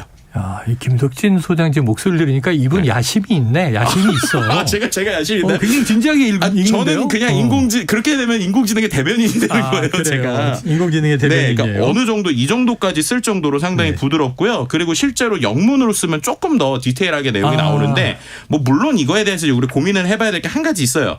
뭐냐면 그러면 이 내용을 인공지능이 알고 쓴 거냐. 그게 궁금한 거예요. 라는 게 이제 제일 중요한 거죠. 완벽하진 않아도 뭐 거의 사람들도 많이 어눌하게 문장 구성을 하는 경우들이 많으니까. 그렇죠. 자, 문장의 흐름은 뭐 술술 잘 읽히고 잘 쓰는 것 같은데 이게 우리 사람처럼 인공지능이 내용을 이해하고 고심을 해서 문장을 완성한 거냐?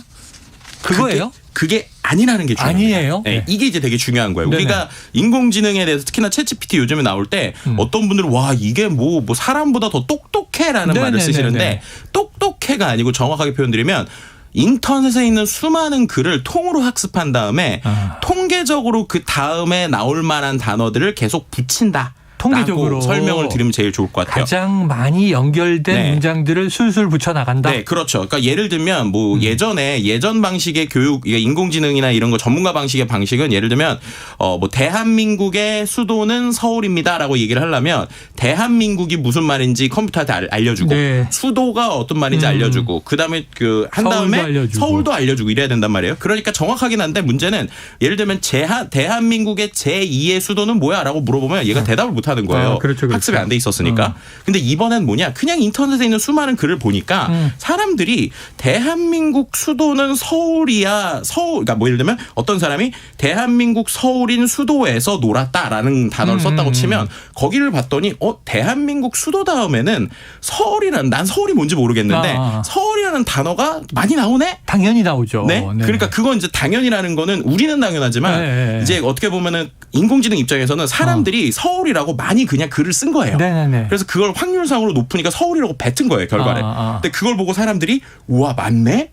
라고 하니까 이거 맞는가 보다. 아니 근데 우리 아기 때도 그렇게 하지 않아요? 맞습니다. 그래서 남들이 다 아빠라고 하니까 나도 아빠라고 부른 거잖아요. 정확합니다. 이게 이제 뭐랑 똑같은 거냐면 그래서 인공지능이 원래 인공지능이잖아요. 그래서 사람의 뇌가 학습하는 거를 거의 똑같이 만들려고 하는 게 이 딥러닝이라고 하는 방식이에요. 그래서 예를 들면 영어 배울 때도 영어 하나도 몰라도 외국 가면 영어 어떻게 하시는 분들 있잖아요. 네네네. 그분들 자세히 보면 그냥 옆에 외국인한테 내가 무슨 단어를 얘기했더니 이 사람이 오 맞다고 반응을 해요. 네. 그러다 보면 오 이거 맞네? 라고 하면서 배우게 되는 거잖아요. 그런 방식이라고 보시면 될 것 같습니다. 식자층 이게 지금 뭐 여러 가지 이제 단톡방 이런 데서 얘기하는 걸 보면 네. 야 이거 학생들이 이제 과제물 이걸로 다 쓸 텐데 어떻게 식별하지? 막 교수님들은 걱정하고 있고 학자들은 논문이나 연구에 이제 이거 보조적으로 도움을 받을 텐데. 그렇죠.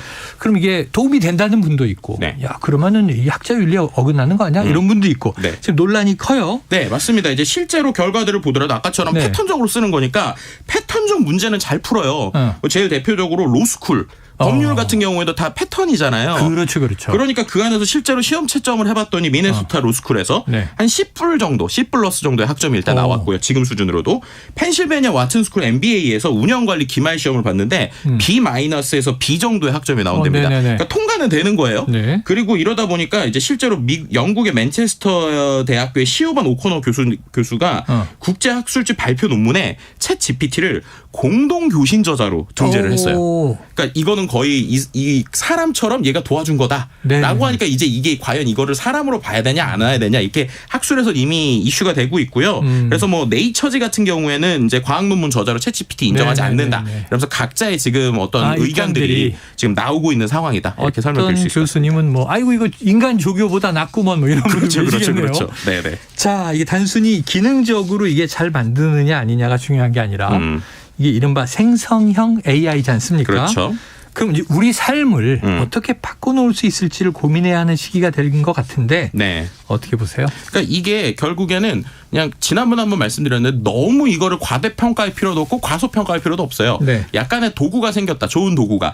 그래서 좋은 도구가 생겨서 약간 조교처럼 내 옆에서 도와주거나 아까처럼 인턴처럼 도와주는데 그러니까 새로운 거를 잘 물어다주면 빠르게 정리는 하지만 결국 틀릴 수 있다. 그렇기 때문에 내가 그 내용을 보고 잘 관리를 해야 된다는 게 중요하고요. 근데 이게 사회적으로 미칠 수 있는 문제는 그러면은 정말 소위 가짜 뉴스가 하루에도 뭐 몇천 개, 몇만 개가 너무나도 쉽게 쏟아질 수 있는 거예요. 그리고 그게 비슷하니까 이게 맞는지 틀리는지 모른단 말이에요. 그래서 결국에는 챗 GPT만큼이나 이게 인공지능이 쓴 글이냐 아니냐를 정확하게 판별하는 알고리즘들도 중요하고 실제로 이런 게 발전되고 있고요. 그리고 그렇기 때문에 정치적이나 아니면은 우리가 정책적으로라도 이거 이렇게 쓰는 게 맞는 거냐 아니면 이걸 어떤 식으로 활용해야 되느냐라고 하는 가이드라인이나 이런 것들을 빨리 만들어야 된다고 생각이 들어요. 신기하게만 바라보기에는 이미 이게 기술이 빨리 진화되고 있어서 닥쳐왔죠. 네, 그래서 이미 구글 검색 결과도 이 챗 GPT 나오고 나서 요즘에 되게 검색 결과가 안 좋아졌어요. 실제로 정보인지 알고 들어가 봤더니 낚시성이 들어가고 그런 걸 만들기가 너무 쉬운 거예요, 지금. 그래서 이런 부분에 있어서 전반적인 좀 고민이 필요한 상황이다. 뭐 이렇게 좀 설명드릴 수 있을 것 같습니다. 제가 잘 아는 인공지능 학자 한 분이 자, 이거 알파고 때 이미 예견됐던 거야. 근데 알파고는 이세돌 씨만 맞닥뜨려 봤잖아요. 우리는 구경만 했지. 그렇죠. 근데 모두가 다 쓸 수 있는 알파고 업그레이드된 것이 공개된 것이다. 놀라지 마라 이런 얘기 하시던데요. 자, 이제 구글 검색 결과에도 이게 영향 미칠 것 같고요. 검색 엔진 업체들이 이거 깜짝 놀랐을 것 같은데 자, 빅테크 기업들 또 우리나라 기업들 움직임 어떻습니까? 네, 일단은 구글에서도요 좀 빠르게 이 챗GPT 대응하는 스페로라는 걸 출시하려고 하는데요. 스페로. 네, 이게 어떤 거냐면 지금 챗GPT의 가장 단점 중에 하나가 이게 왜 이런 답을 냈는지 출처가 없는 거예요. 그러니까 계속 틀리는 거죠. 그러니까 지금 구글에서는 야 이거 출처 우리가 있는 이 AI 나올 거다. 그러니까 우리가 훨씬 좋을 거다. 뭐 이런 얘기 하고도 있고요. 또 우리나라에서도 네이버나 뭐 아니면은 카카오 또 다른 뭐 SK 같은 것들이 지금 초거대 인공지능 만들고 또 그런 것들을 많은 기업들과 협력하면서 계속 좀 발전시키고 있는 부분이 있습니다. 아무래도 한국어 같은 경우에는 실제로 이 챗GPT도 한국어는 우리나라 사람들이 쓰잖아요. 그러니까 영어보다 결과물이 아주 많이 떨어져요. 그래서 그런 부분에서는 우리나라에서도 좀 한국어에서는 좀 우리나라 기업들이 가능성이 있다. 뭐 이렇게 설명드릴 수 있는 것이죠. 데이터 분량의 문제도 있고요. 네. 자, 청취자 여러분 무서운 일입니다. 얼마 지나지 않아 최 GPT와 김 GPT가 여기서 방송을 하고 있을지도 모르겠습니다. 앞으로의 직업에 어떤 영향을 미칠까 궁금한데요. 다음에도 계속 풀어보도록 하죠. 자, 오늘 이야기 여기서 정리하죠. 김덕진 미래사회 IT연구소장 오늘 말씀 고맙습니다. 네, 감사합니다. 자, IT본부를 마무리했고요. 오늘 준비한 최영일의 시사본부 내용은 다 전해드렸습니다. 저는 내일 수요일 낮 내일이 2월 1일이죠. 2월 첫날 수요일 낮 12시 20분에 다시 어김없이 찾아뵙도록 하겠습니다. 오늘도 청취해 주신 여러분 고맙습니다.